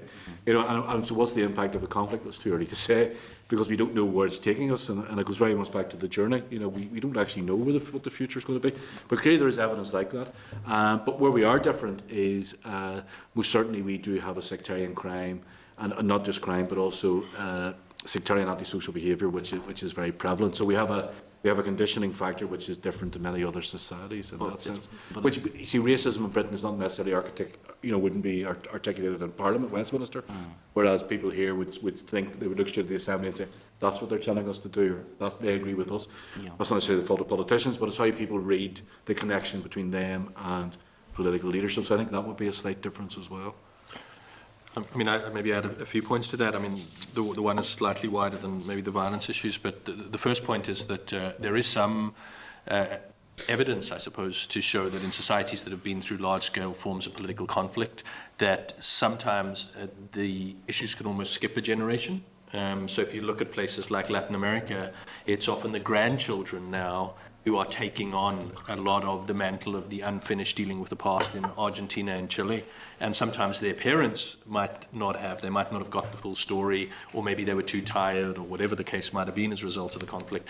And you do see that phenomenon in a few countries where you see the sort of the grandchildren taking on issues rather than the children of people who were affected. So we don't know whether that will happen here, but that's a potential.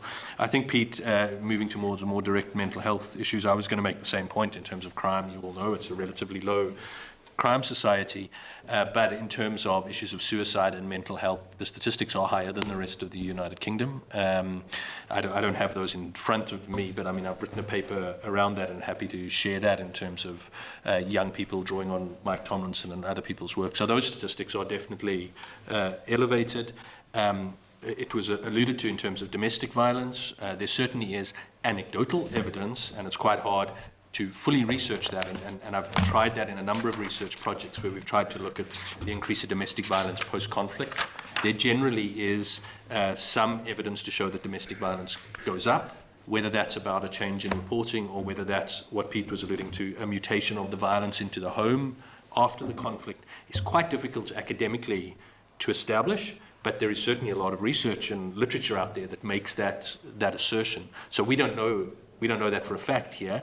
But I would certainly, if you were commissioning work or whatever, I would say look in that direction in terms of violence in the home.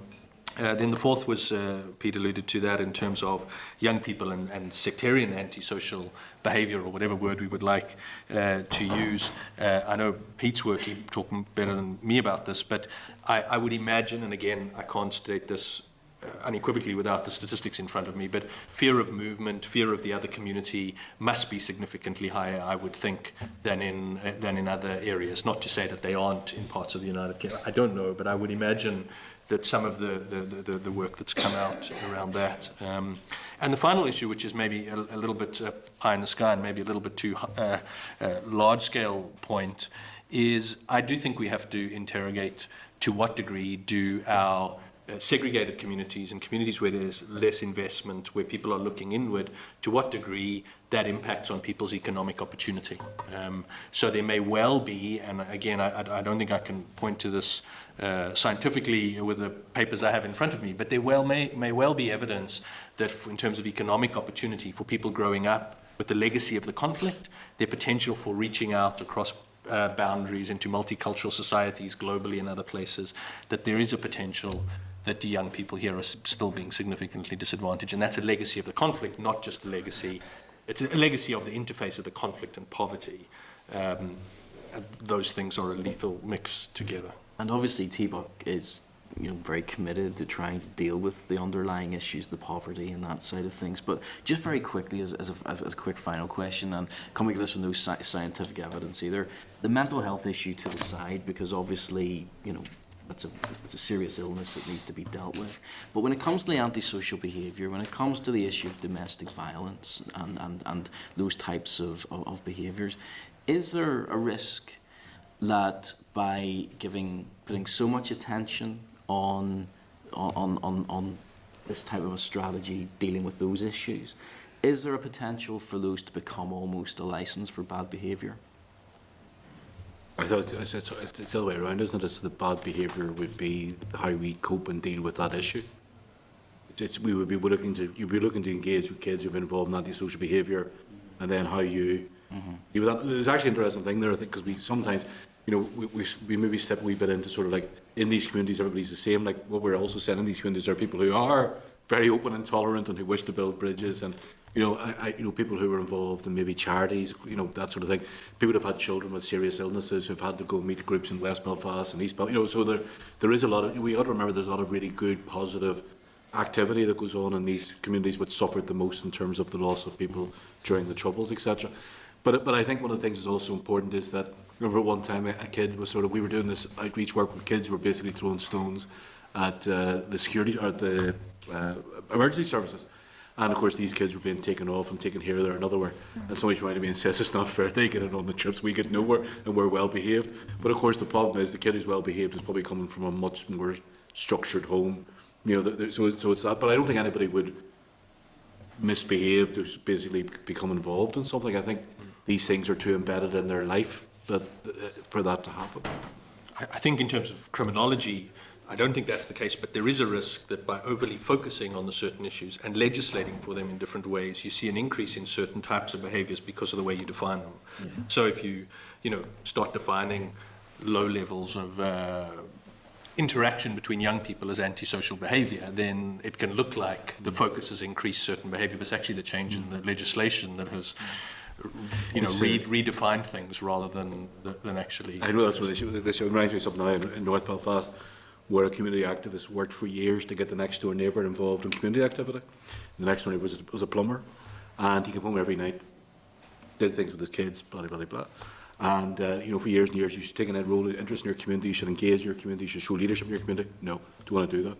And then the community worker was out one night, and his kids were rioting, and the plumber's kids were sitting in the house doing their homework. So it goes back to that issue about there's really complex issues within these communities.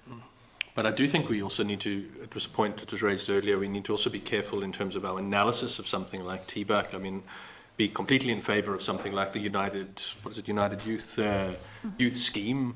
But the way it's phrased in the document is that's aimed at the 46,000 who are unemployed. And before that and after that, there are a lot of paragraphs about, sectarianism and other types of behaviour. Now, there may well be higher levels of certain behaviour within that group of people, but we don't know that for a fact. And so there is a risk that by targeting different communities, we end up creating a stigmatization of these communities rather than stepping back and saying, well, actually, if we take a wider definition of sectarianism, it's embedded within our society right through it, not just necessarily in these specific communities. So we have to be quite careful how we phrase that and create policy for it, and how the public, I think, also perceive some of those type of interventions. Okay, let's finish on that point, because I think we have to assume TBUC will be around for some years, not least the Walls 10-year strategy. If you could say one thing or make one suggestion to improve the strategy, either in terms of an understanding of the vision or in terms of the route map to achieve it, could you answer that question? Could you? We are academics, so this will be quite difficult for us. But So you go first, Pete. a evidential base which creates the foundations for TBUC and therefore guides its aims, objectives and outcomes. But you said there was a lot of research already. But that being more incorporated into, I know the needs youth group, refined. for example, the youth support group are still deliberating on what to do. Okay. I'd like to see some of that sort of research that people have done. I'd like to see that as a hopefully will at least be discussed and hopefully be a foundation to then set aims, objectives and evaluation. I think what I would suggest is somehow at a political level, I know that that's not easy, but agreeing a set of high-level outcomes that you would like. So, for example, like the outcome by 2023, we would like peace walls down. I think high-level outcomes like we would like to move towards an integrated education system. We would like to move to X percentage of mixed housing and set dates on those. And then see what are the steps that you need to make to get to those points, and gear resources towards some of those high-level issues of segregation and separation that the document talks about. Okay. Brandon and Pete, thank you both very much Thank indeed. you very much. Most useful. Thank you. Thank you for your time. Appreciate it.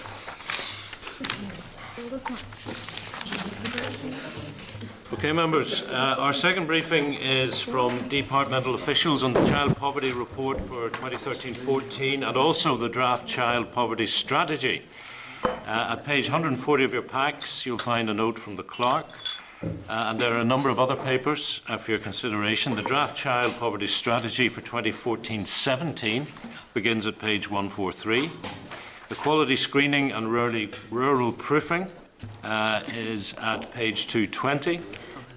The annual report for 13-14 of the existing strategy is at page 237, and an Assembly research paper which compares child poverty strategies in the devolved regions of the UK is at page 346. So we are joined by Henry Johnson, Janet Smith and Janice Scallon, and you're all very welcome. Henry, once you're settled, could you give us your opening remarks, please?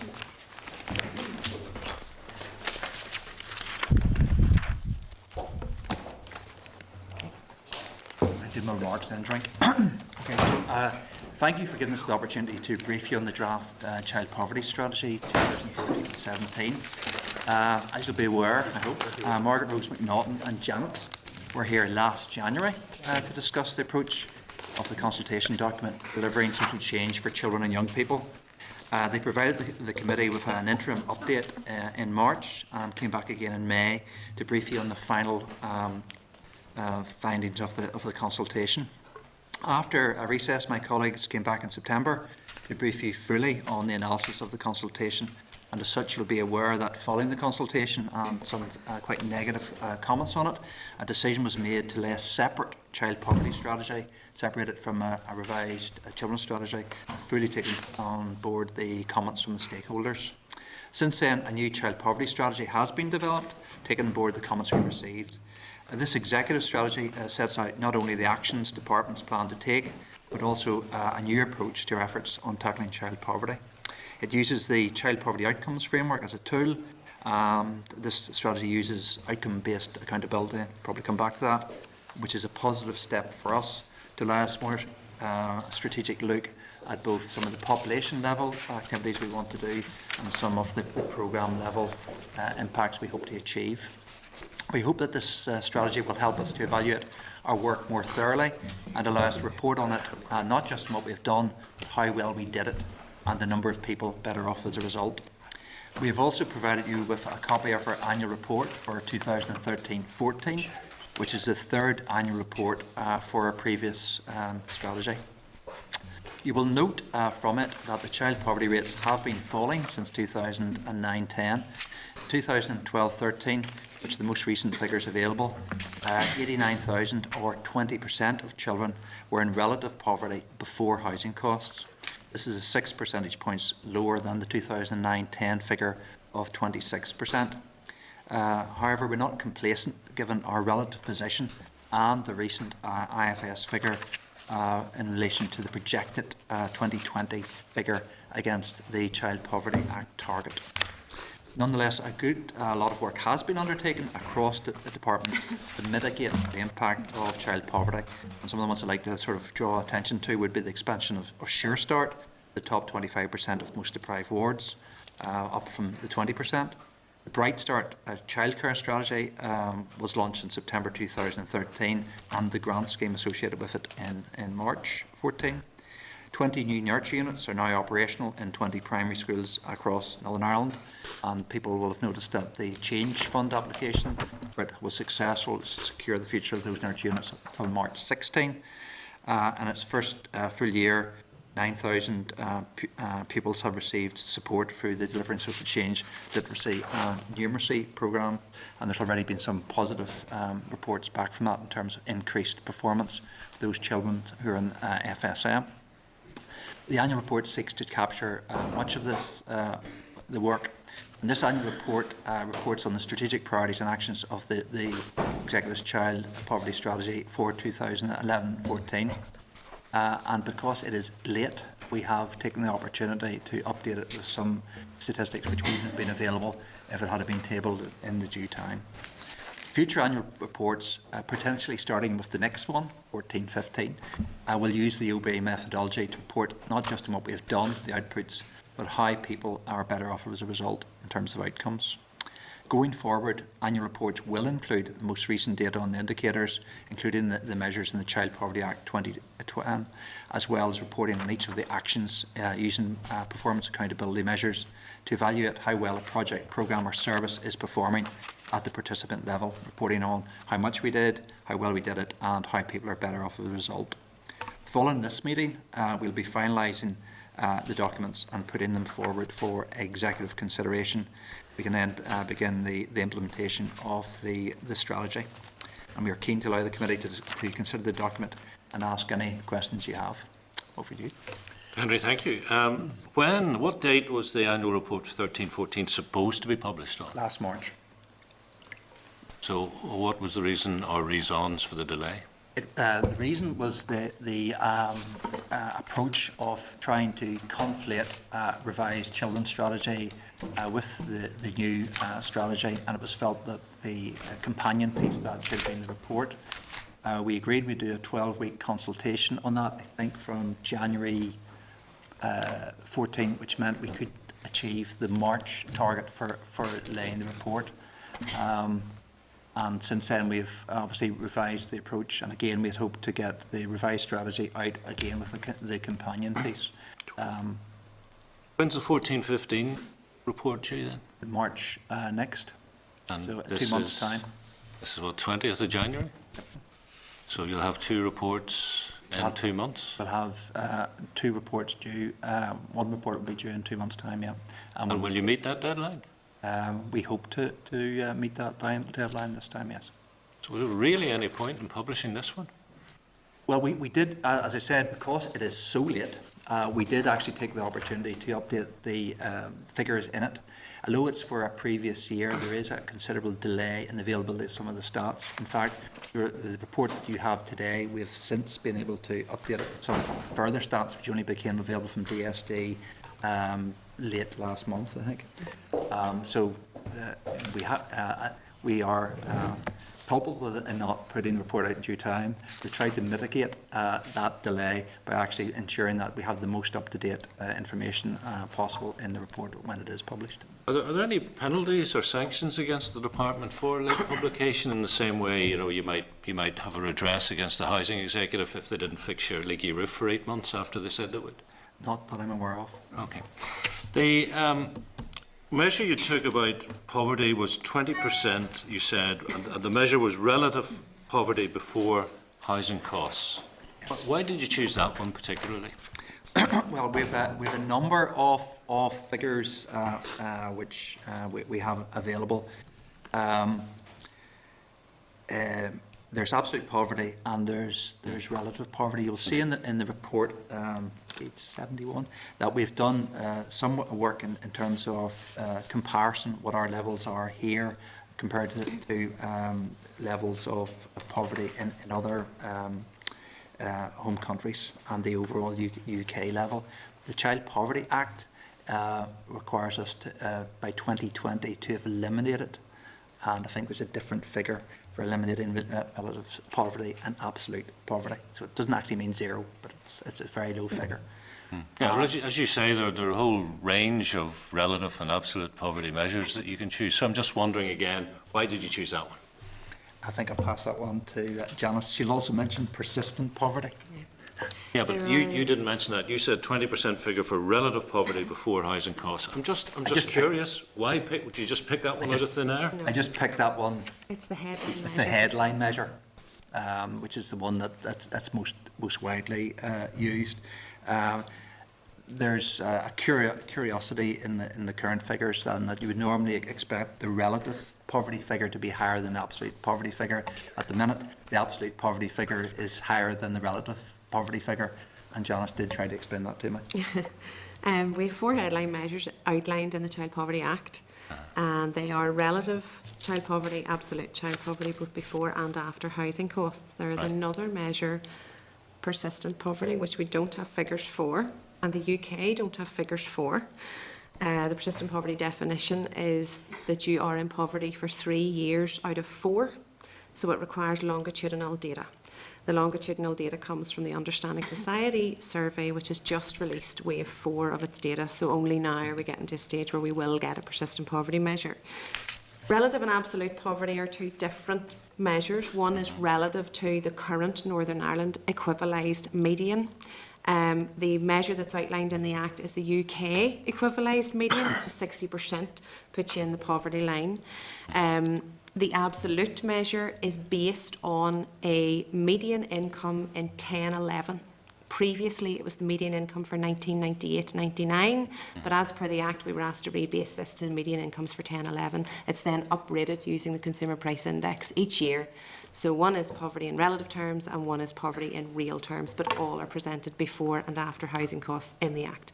Indeed, and it's very helpful, because Henry there said he chose it because it was the headline measure, but you have made clear, and I thank you for it, that it's actually not the headline measure, it's one of 4 headline measures. So again, the question is, why did you choose that one?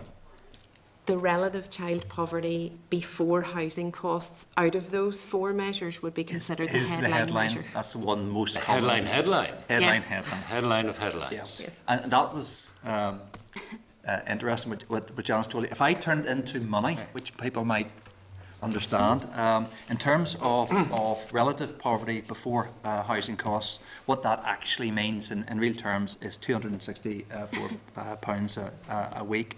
Or absolute poverty, which is back to that anomaly I raised, is actually higher, it's £272 a week, which means that the number of children in absolute poverty in Northern Ireland is actually 22%, whereas the relative number is 20%. Okay, I'm just, hopefully this is the last question on this. So you chose the headline of headline of the 4 measures, and you said, I believe you said it was 20%, which is a 6 percentage point improvement, is that correct? Yep. Yes. Okay, tell me about the other 3. What are the percentages and what are the percentage point improvements on those? Okay, the relative child poverty measure we've already talked about, so it's 20% of households with children in Northern Ireland are in relative poverty. And that's 6 points better.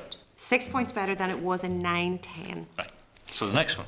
The next one is the relative child poverty measure after housing costs, and it currently sits at 22% for Northern Ireland, which is 6 percentage points better than in 9-10, and that equates to 98,000 children in Northern Ireland.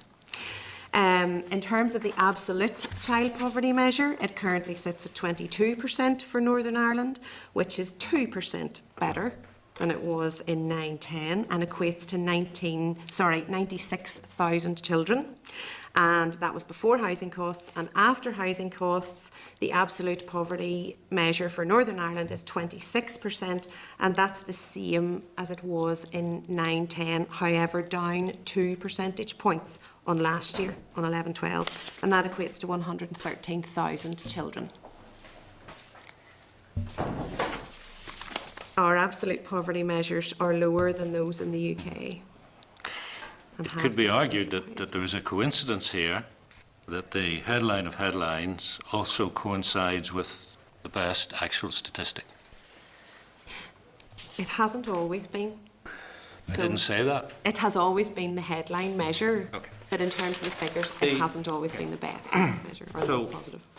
We also have to factor in, and this is page 166 of your PACS members, the Institute for Fiscal Studies have made a forecast indicating levels of child poverty across the UK are expected to increase significantly over the next 5 to 10 years. Does your strategy have measures to mitigate and handle this? I think we had asked Institute for Fiscal Studies to do projections for Northern Ireland. I think we've previously talked a little bit about that report.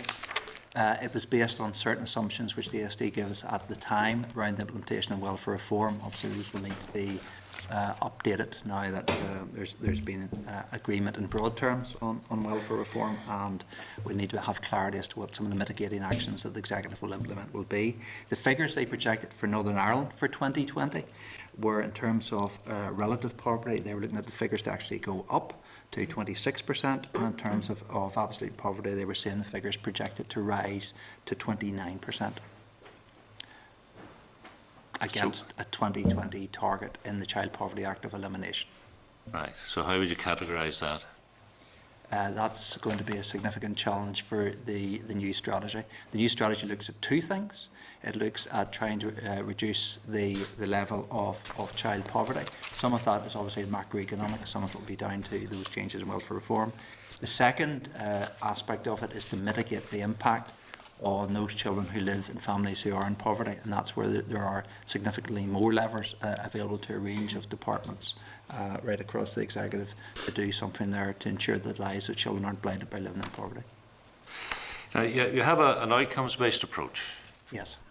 What level of support did you get from within the sector for this development? I think we got quite a strong level. Janet can maybe talk a little bit about the engagement we had, again facilitated by National Children's Bureau. During the consultation period of the Delivering Social Change for Children and Young People document, which we first went out with last January, the feedback from that was that an outcomes-focused approach was very well welcomed. It allowed us to agree indicators on how we're actually going to look at achieving overarching outcomes. It helps us work with delivery partners. It helps us identify actions that we're going to take. It will help us be able to look at the work that is going on across the departments, what departments are doing, how well they're doing it, and actually is it making a difference, which is something we haven't done before. So the sector response was very welcoming in relation to that approach. And you have these 4 high-level outcomes, which are families experience economic well-being, children in poverty learn and achieve, children in poverty are healthy, and children in poverty live in safe, secure and stable environments. Is it easy to get a buy-in from the sector to how you actually then achieve that? Well, we had the 10-year strategy, and we still do have the 10-year strategy for children and young people. It had 6 outcomes, and the feedback again from the consultation was that it was felt that we should be focusing more on poverty issues as opposed to the wider children and young people needs. So the sector and the feedback was that it was very positive in relation to key issues like children in poverty remain to be healthy, that they learn and achieve, that they live in safe communities, and that they experience economic well-being. With having this approach, it also allows us to develop a really good monitoring framework and a good evaluation framework, and we will have the sector key to that process. So we will have, for example, the Child Poverty Advisory or the Child Poverty Alliance group will be sitting on our project board, and the Children's Commissioner will also sit on the project board, as will other key stakeholders and departments. So they will be central to the whole monitoring and evaluating of this strategy. So they will be involved in looking to see the work that's coming out of the outcomes groups, looking at the report cards that are going to come back, looking actually to identify, are these actions making a difference on the ground? You know, we can all say that we have various targets to it, and we can tick the boxes if we hit a target. Has it actually made a difference to the children that are in poverty? So this is a key difference in relation to the process and methodology that we're using in taking this strategy forward, and we see it as a very positive approach. The sector see it as a very positive approach. They'll be key in working with us in the delivery of it and the monitoring and evaluation of it. I think one of the, sorry, the go other ahead, thing I want to say about the key first action. So I think the approach has been welcomed. There was significant debate about elements within it and some of the measures and so on. There's a range of different people having different views, so we've come up with, we think, a good approach there. The area where I think we're going to revisit, and we've agreed that we'll revisit this on an annual basis, a lot of these key actions were agreed in advance of the budget position being known, and there was a degree of caution from a number of occasions that they weren't sure how much money they were going to have. So I think we'll have an opportunity now that people are clear as to the budgets early in the new financial year to actually revise the actions, ensure that the actions that people promised they will actually deliver on, and to see whether now that people are in a better position to understand where their budgets are going, there may be additional actions which they could include or increase the volume in some of the actions they've got in there. Okay. I want to ask you about whether other government departments will be involved in the project board, but just before I do, Janet, you said something that put a thought in my mind. In this document we have these 4 high-level outcomes. As you said, there are 6 in the children's strategy. And what I'm thinking about is Stephen Agnew's private members bill about cooperation between government departments. He has based it on the 6 high-level outcomes. Should it actually be based on the 4? Well, that would be a matter for the children and young people. We're focusing on children in poverty in relation to our strategy and how we move forward with that. But they're all interrelated. Our children and young people team to comment on that. I could come back to committee in relation to that, Kerry. Okay, well, if he's doing it on the children's strategy and saying these 6 high-level high-level outcomes that you have to cooperate on, surely equally would be equally valid to say that government departments like education, health and the rest should cooperate with OFMDFM in delivering these high-level outcomes on poverty. The high-level outcomes that we have in poverty interline with the outcomes that are in the 10-year strategy for children and young people. But there are 6 of those. There are 2 additional ones. One which relates, I think, to UNCRC and working within communities, and the 2 additional. The UNCRC, which we originally had in our consultation document, it was felt that that was an outcome. It shouldn't really be an outcome itself. UNCRC and the rights of the child should be something that is overarching, and how we work towards making sure that the rights of the child is always considered. So we took it out of an outcome that we originally had of those 6. So those 4 of the 6? Pardon? Are these 4 of the 6? Yes. Now the wording has changed slightly in these because they also felt, the sector felt that they should be more poverty focused as opposed to very generalistic in the headings and terminology that was used. I'm sure that's a problem then. If this bill goes through, there's going to be interpretation. We're focusing in this strategy on children specifically in poverty. Yes, I understand, but we're just trying to make sure that we are effective and efficient as possible as a government. On the project board, will you have representatives from the other departments, agriculture, education, health? We will have, we propose, if this is clear through the executive, we propose to have representatives from the departments. You'll see from the strategy that we have 4 proposed outcome groups, and those will be initially probably led by OFMDFM with the key delivery partners sitting in those and departments, and the key departments in delivering the various outcomes will then sit as well on the project board to feed back the information coming through from the outcome groups. And I think the other thing to say is that we would see this going forward as an element under the overall delivering social change umbrella, so it will plug into the programme board, which actually met this morning, and that in turn plugs into the ministerial subcommittee. You commit to annual reports to the executive and then to be laid in the assembly each March. Again, I put it to you that we have a duty on us to do that. Private members bill on the broader piece of cooperation puts an onus on annual reporting. I just wonder whether we're not being very joined up here. Annual reports on cooperation in terms of children, annual reports in terms of children living in poverty. Do we really need to segment out all this? Well, I think we are obliged to produce an annual report. Well, it's maybe a question for ourselves as politicians. Are we once again process-driven, and to the extent where we're putting too much effort into process and not enough into outputs and outcomes? But anyway, it's just a question. Deputy Chair, Crystal. Thanks, Chair. The Child Poverty Act 2010 measures child poverty by household income, and the strategy therefore says, as such, actions to reduce child poverty must include actions focused on improving the economic well-being of parents, families and households with children. One of the key first actions in the strategy is to provide advice for people to ensure they're getting full benefit entitlement, securing at least 30 million in additional benefits for a minimum of 10,000 people over the next 3 years. Why then would a key first action not be to provide advice for people to ensure they're accessing full financial assistance with childcare? I'm thinking in line of the calls for a full-scale marketing campaign in order to raise awareness of the benefit entitlement and financial assistance available to families in relation to childcare, given the connection between childcare and employment. Yeah, and I think that it'll be very helpful that when the new tax-free childcare comes in, and that opportunity. So in the meantime, you're doing nothing? Well, I noticed that there were actually ads on UTV paid for by Employers for Childcare, talking about the current voucher scheme. The issue, of course. Sorry, I didn't pick you up there. Totally. Can you repeat that? On UTV last week, I think, or this week. There were ads actually in there talking about the current voucher scheme. You're content to let the third sector fund key actions that are comparable to your key actions? Well, that's working in partnership. And you're not partnering with them in any way in that respect. You're letting them do all the work. So Henry, when did you have a discussion with them about placing those ads? No, we didn't have. We have had. Henry, you just said you were working in partnership.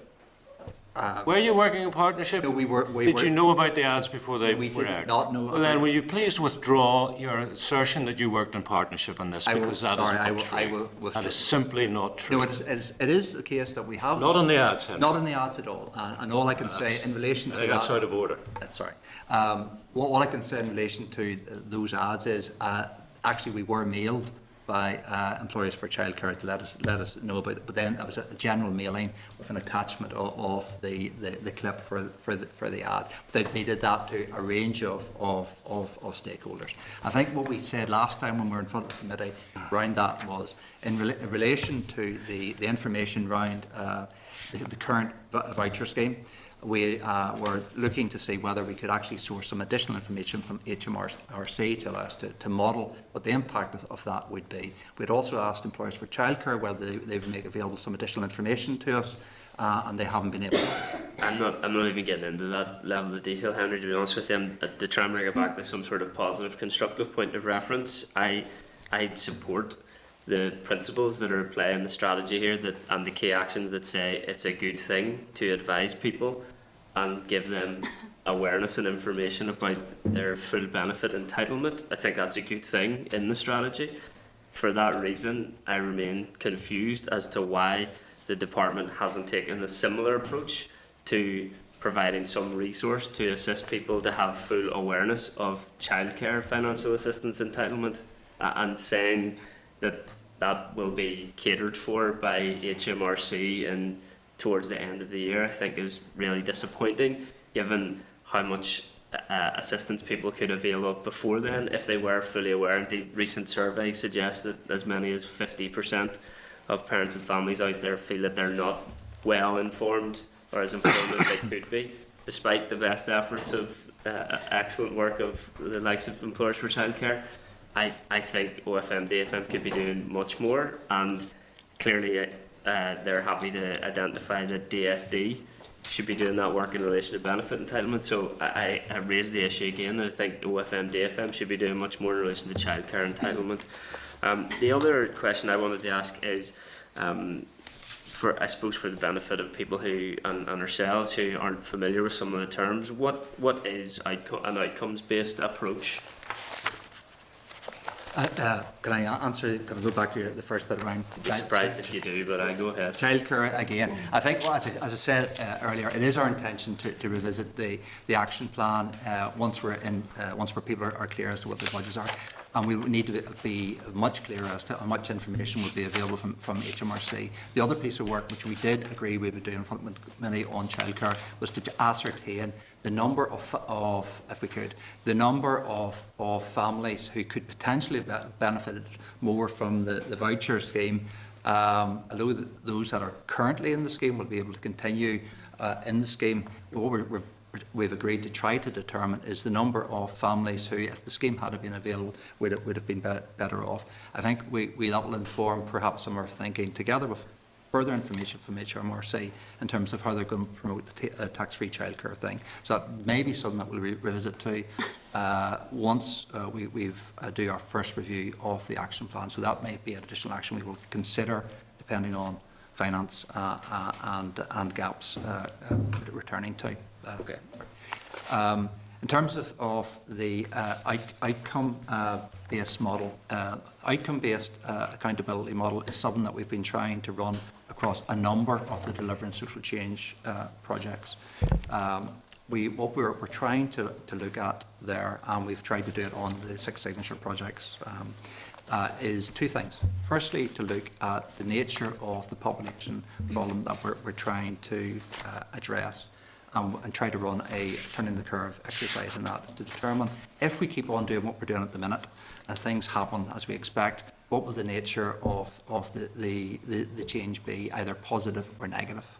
And if we're not happy with that, we then look at, well, what could we actually do to change that? So it's a move away to some extent from individual targets towards a direction of travel. So instead of saying we've got a figure of 20 here, and next year we want to be 20.4, and the following year we want to be 20.8, what we try to say is, well, that's what our normal projection would be, and we'll try to do better than that, and those interventions will be around that.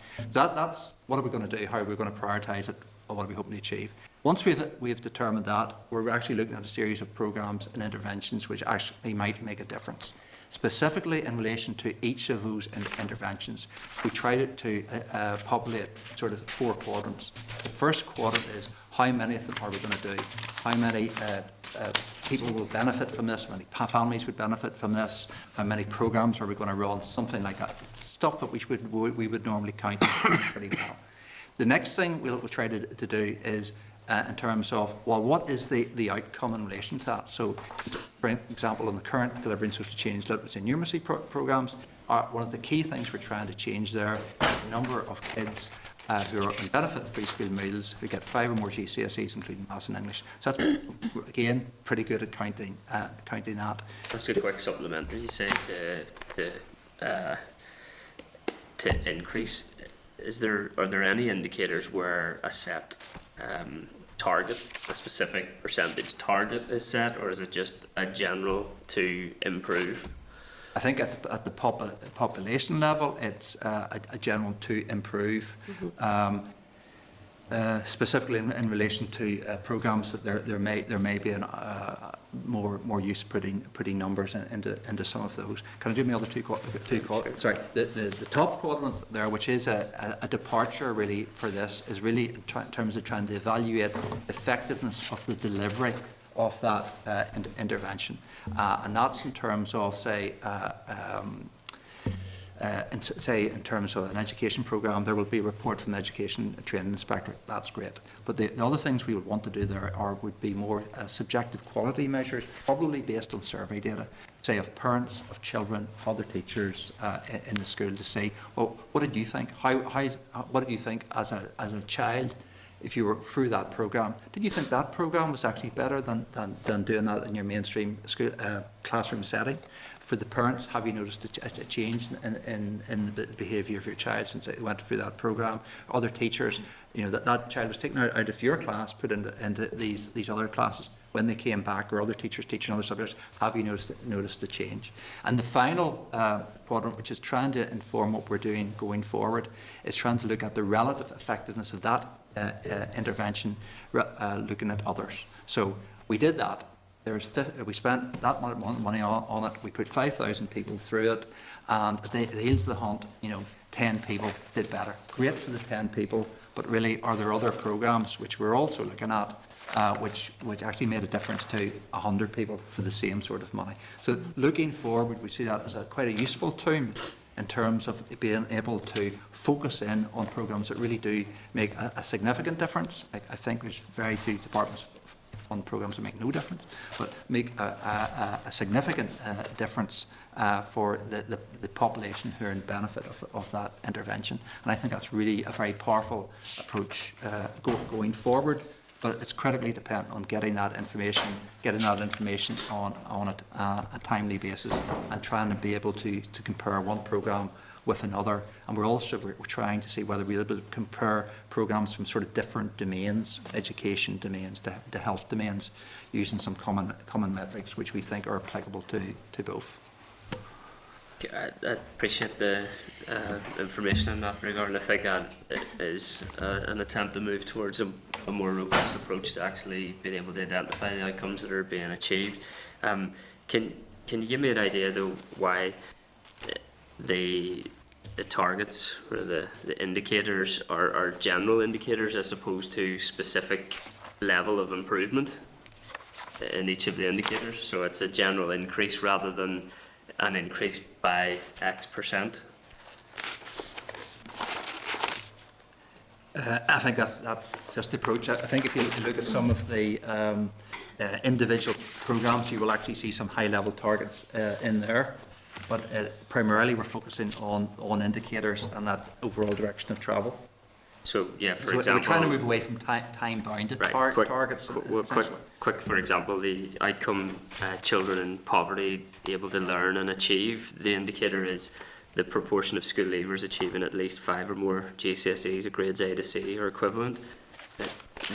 What proportion are you aiming for? There is actually a current PFG target around that, right. Where we're trying to narrow the gap. So that, there are other things that you have to. So how much of the indicators in here are new or already in the PFG then? Most of the indicators in here, I think, are aligned up to PFG targets as we stand. Yeah. The indicators were decided on, I should say, through a process facilitated by the National Children's Bureau. We ran through a child poverty outcomes framework. Partners were identified, departments were brought on board, community and voluntary sector, and a number of agencies were brought on board to look at what outcomes were desired for children, and also what the best indicators would be to be able to look at the direction of travel over time and assess what could then be done to move that direction in the right way. So the indicators weren't arbitrarily chosen by the department, they were actually chosen in partnership with a number of other departments, agencies in the community and voluntary sector. And there have been new indicators added based on the consultation and what came back in the DSC for children and young people. For example, families experience economic well-being. The additional indicator was the proportion of children living in families where at least one adult doesn't work and where income is less than 6% of the median income before housing costs. Children in poverty learn and achieve. We added proportion of pupil enrolments in primary and post-primary schools with less than 85%.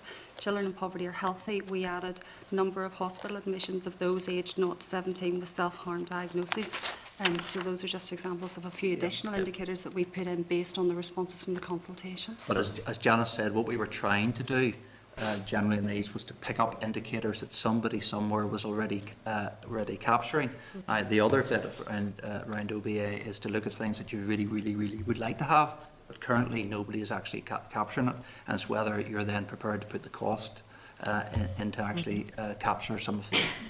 And that's what's really good about the OBA approach, that whenever we're working with the project board and the outcome groups, that if we feel there are additional indicators need to be included, they can be, and there can be discussion around that. It's not a strategy that will sit, and not be reviewed. It's going to be reviewed on an ongoing basis. So it should assist with reporting, I suppose, as well, to have, I know from our point of view, to be able to have actual indicators. Hopefully it will help us to engage with the reporting mechanisms as well. No, I think, and we're keen to get things that are being captured anyway, so we don't have these huge lags in terms of being able to report I think the work with the NCP has been invaluable, so welcome that as well. Look forward to hearing more about the implementation of the strategy. Thanks, Chair. Thank you. Alexander. Thank you, Chair. Could we just go back to this issue of the uptake of childcare vouchers? My understanding was that you were going to consult with HMRC about getting approval for a bespoke scheme for relevant people for the autumn of this year, and that you would look at developing a bespoke scheme for relevant people by the autumn of this year when the current scheme closes. I don't think we made a commitment to do that. I think the commitment we made was to, first of all, to try to quantify the number of people who would be disadvantaged potentially, and on the basis of that we would then be in a position for ministers to decide whether they wanted to take forward that scheme. So I think the only commitment we made when we were here, I hope, was to actually try to quantify the size of the potential problem so we could come to an informed decision. Since then, we've had communication with employers for childcare. They do have some information which they have available, but aren't willing to release some of that information, but have suggested HMRC might have something similar. So that's what we're in the process of trying to determine at this stage, because we can work out theoretically. Let's just take that point. Was the LCM in October of last year?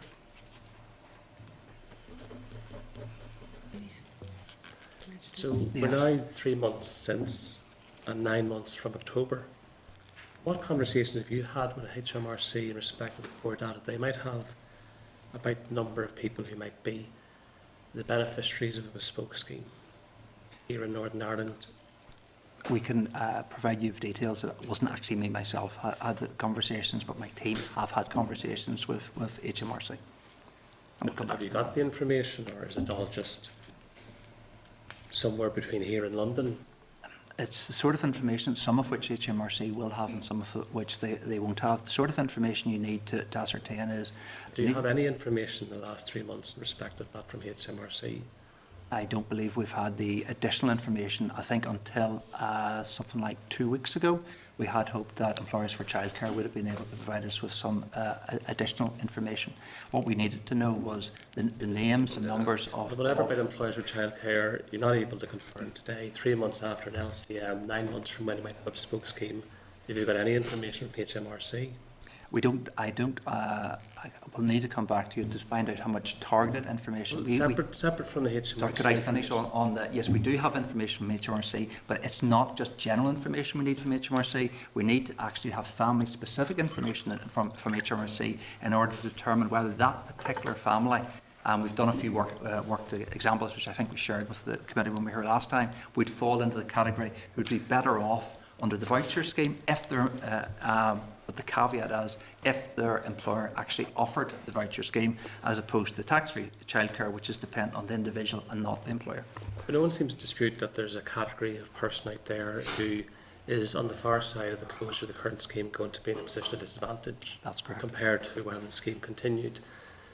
Given that you've accepted that principle, have you done any bespoke work since the autumn in developing a scheme for those people, whatever the numbers might be?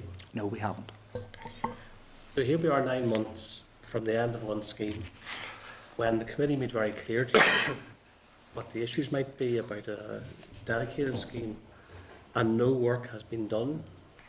No work has been done developing a scheme. What we agreed to do was to develop an analysis which would define the potential need for the scheme. It was always my view that whatever the numbers were and whatever could be done in quantifying all that, it had to be done in parallel to developing a bespoke scheme. Otherwise, we would be in the situation that we are now in, where we're very quickly running out of time. Chair, to be fair to Henry Johnston, it was curious what the junior minister said on the day of the LCM, because he was asked these questions before the Assembly broke for question time, and when he came back an hour and a half later, he was suitably vague in the answers that he gave, and the Hansard will confirm that.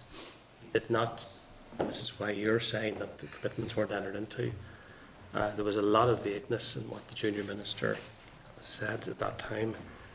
nonetheless, I think it's very disappointing that no work has been done on a bespoke scheme 9 months from when a bespoke scheme might have to be introduced. Can I go back to the second point? At the previous meeting, probably the last time you were here in relation to this matter, you indicate that the IFS might be asked to update its assessment of what child poverty figures might be in 2020, given the figures that are on the OFMDFM website since January of last year, in respect of what the figures would be then. Has IFS been asked to update that information? The IFS contract was over a period of 3 years, so they were producing 4 reports as part of that contract, which is now complete. The first report was the anticipated impacts of universal credit, which was released in January 13. In March 13, the first report on the child poverty 2010 to 2020 forecasts were produced. They were then updated in January 13, as you've said, and the last update was last year. So we've had, our contract is now finished. If we were to add, they were based on the last autumn statement and any changes to tax and benefit. Johnson indicated on the last occasion, subject to what Hansard says, that the IFS would be updating that work in relation to 2020. Indeed, my recollection, I'm struggling, but my recollection is that Mr. Johnson said that you need to have some caution about the IFS report on the OFMDFM website because things would change and that the IFS next report would indicate what changes might take place. So you're now saying that there's no IFS updated report? That has been updated. It was just released in released? December 2012. So that's the final update now. Obviously the Stormont House Agreement and how welfare reform is implemented will make further changes to those forecasts, but we're out of contract with the Institute for Fiscal Studies, so we can't have any more updates. We'd have to commission that. Well, we don't have any more. We don't have any more in the current contract. So are you going to update in the light of the outcome of Stormont House and in the outcome in anticipation or following May of this year and the comprehensive spending review and the further austerity both in the welfare and the budget side is coming from London? Are you going to recommend to ministers that that should be updated so that you can proof what is happening in terms of budget lines against what the impact might be in terms of absolute and relative child poverty? Surely that's an essential piece of work that now needs to be done. I think that's something we'll obviously want to consider. I think we couldn't consider it just yet because my understanding is that DSD will be producing some information shortly. Which will be putting some flesh on the bones of the Stormont House Agreement. So we'll see what that has first, and then we'll want to consider with ministers whether they would wish us to commission some additional work, just to remodel that based on the previous IFS work was actually based on some assumptions which DSD provided to IFS. Yeah. But obviously those are no longer entirely valid. DSD are also working as one of the actions in the child poverty strategy. They're putting together an administrative household database in conjunction with their own benefits information and HMRC PAYE data to be able to identify in absolute terms households that are in poverty. So I would assume that combined with the policy simulation model may give us a position where we could potentially produce forecasts. DSD could produce forecasts and we may not have to commission work from the IFS. Well, I'm always a bit cautious about the in-house advice that might be coming forward. Sort of these critical matters, having an independent assessment seems to me to be desirable. I presume OFMDFM heretofore have agreed with that approach, given the IFS 4 reports. So I do think we need to take that forward because we are entering a very critical phase, and it'll probably escalate rather than diminish in terms of the impact upon child poverty, given the intention, certainly the Tories, if they are re-elected. The advantage of the IFS is obviously that they do regularly produce reports for the rest of the UK, comparatively. And the third thing is that, is there any assessments being done by OFMDFM in terms of food poverty? So because now given the scale of food banks that we have out there and given the people who might be accessing that, including families in poverty and inevitably, therefore, many children in poverty. Is any assessments been done in respect of all of that? There's been some research externally. I've seen specifications around work that's being done in Northern Ireland. It's not being done by OFMDFM, but I could certainly send more information on that. We have started to look at systematic evidence reviews. So no collection of primary data at the moment, but we are looking into systematic evidence review, looking at food poverty in Northern Ireland, and we've had some work done as part of our Finding and Using Evidence service by ARC between Ulster University and Queen's University, and they've provided some early indications that food poverty is on the rise in Northern Ireland. It just would seem to me that when we're doing this work around scale of poverty being experienced by children, then indicators around fuel poverty and indicators around key stage 2 and indicators around food poverty all seem to me to be part of the narrative around that experience, and all need to be assessed and part of the overall thinking. That's correct. We also have arranged 4 nations meetings where we're in discussions now with England, Scotland and Wales. We have a meeting coming up later on in February, and we share experiences in the likes of food poverty, fuel poverty, various issues in general in poverty, and we try to learn from each other, you know, the actions that each of the devolved administrations are taking forward and helping to try and improve things and move forward. So it will be on the agenda as we do progress with the strategy. Thank you. Henry, child poverty rests with OFMDFM, yeah? Yes. So this is your strategy, yeah? This is our strategy. Okay.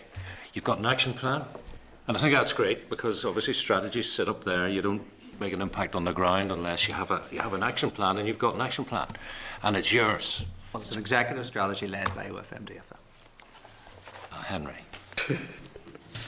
Henry, you can't just change your narrative like that. It rests with OFMDFM. It's yours. It's yours. OFMDFM's in the lead, yeah. Okay. So let's look at the key first actions, page 184, members.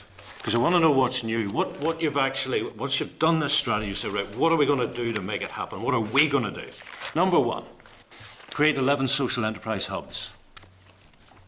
That's Department of Social Development and Department of Enterprise. Okay, let's look at number 2. Promote 25,000 new jobs by April 15. That's a programme for government commitment from the Department of Enterprise. Okay, let's try 1.3. Okay. Help young people who are unemployed and seeking permanent work to look for... Oh, that's Dell. 1.4. Provide advice for people to ensure they're getting full benefit entitlement. But that's happening through the Social Security Agency. 1.5. Provide dedicated support to help young people in rural areas. But that's start. 1.6, provide essential skills training for adults to improve their literacy, STEL and essential skills. Henry, what's new? What is actually added value in terms of the key first actions? Okay, let's go back to 2 points. First of all, I said these were the initial key first actions we contribute ourselves or contribute across the departments. OFMDFM is in the lead. It is an executive strategy. It is charged in the Child Poverty Act across the executive as a whole.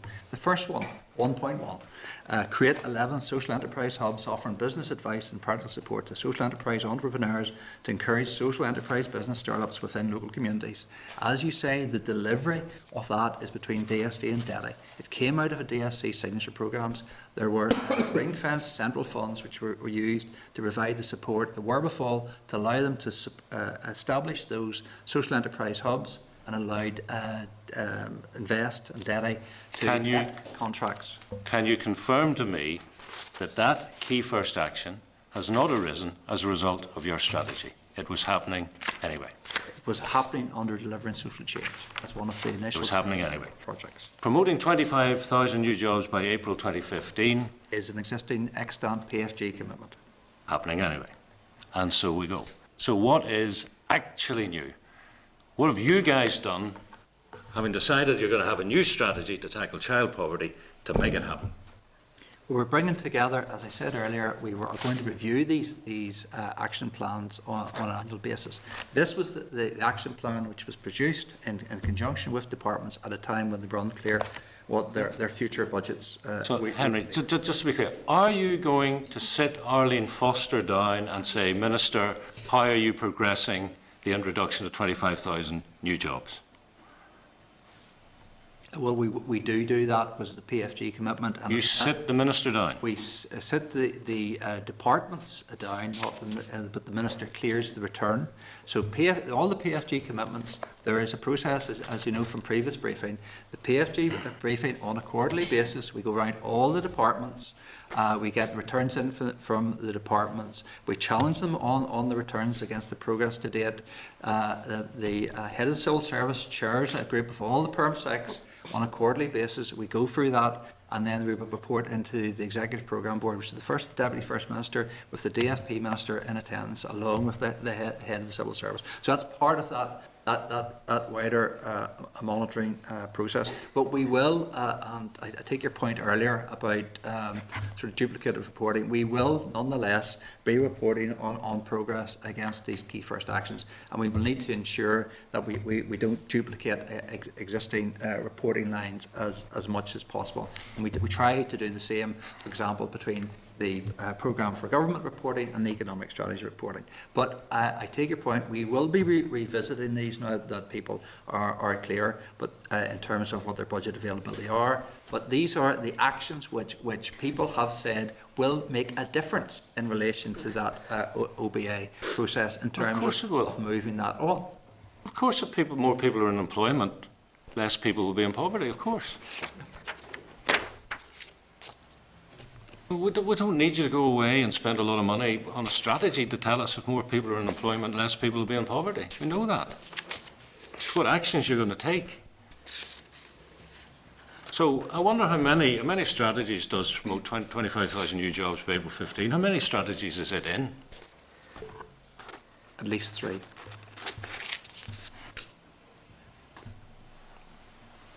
Okay. All done, members?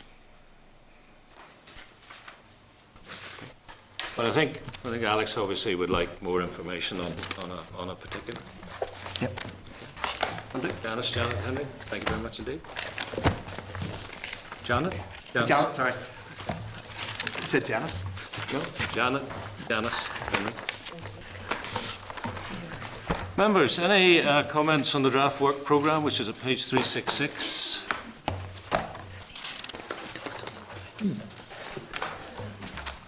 We didn't agree on the amendments today, did we?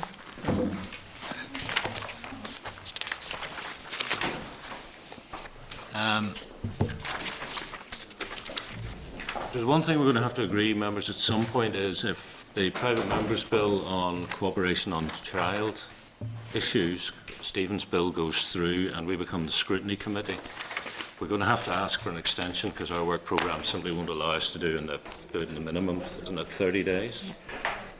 So we're going to have to make a call about how long we want to ask, because we're better to go long and get it finished early than fail to meet our own deadline. That's fair enough, yeah. So just bear that in mind.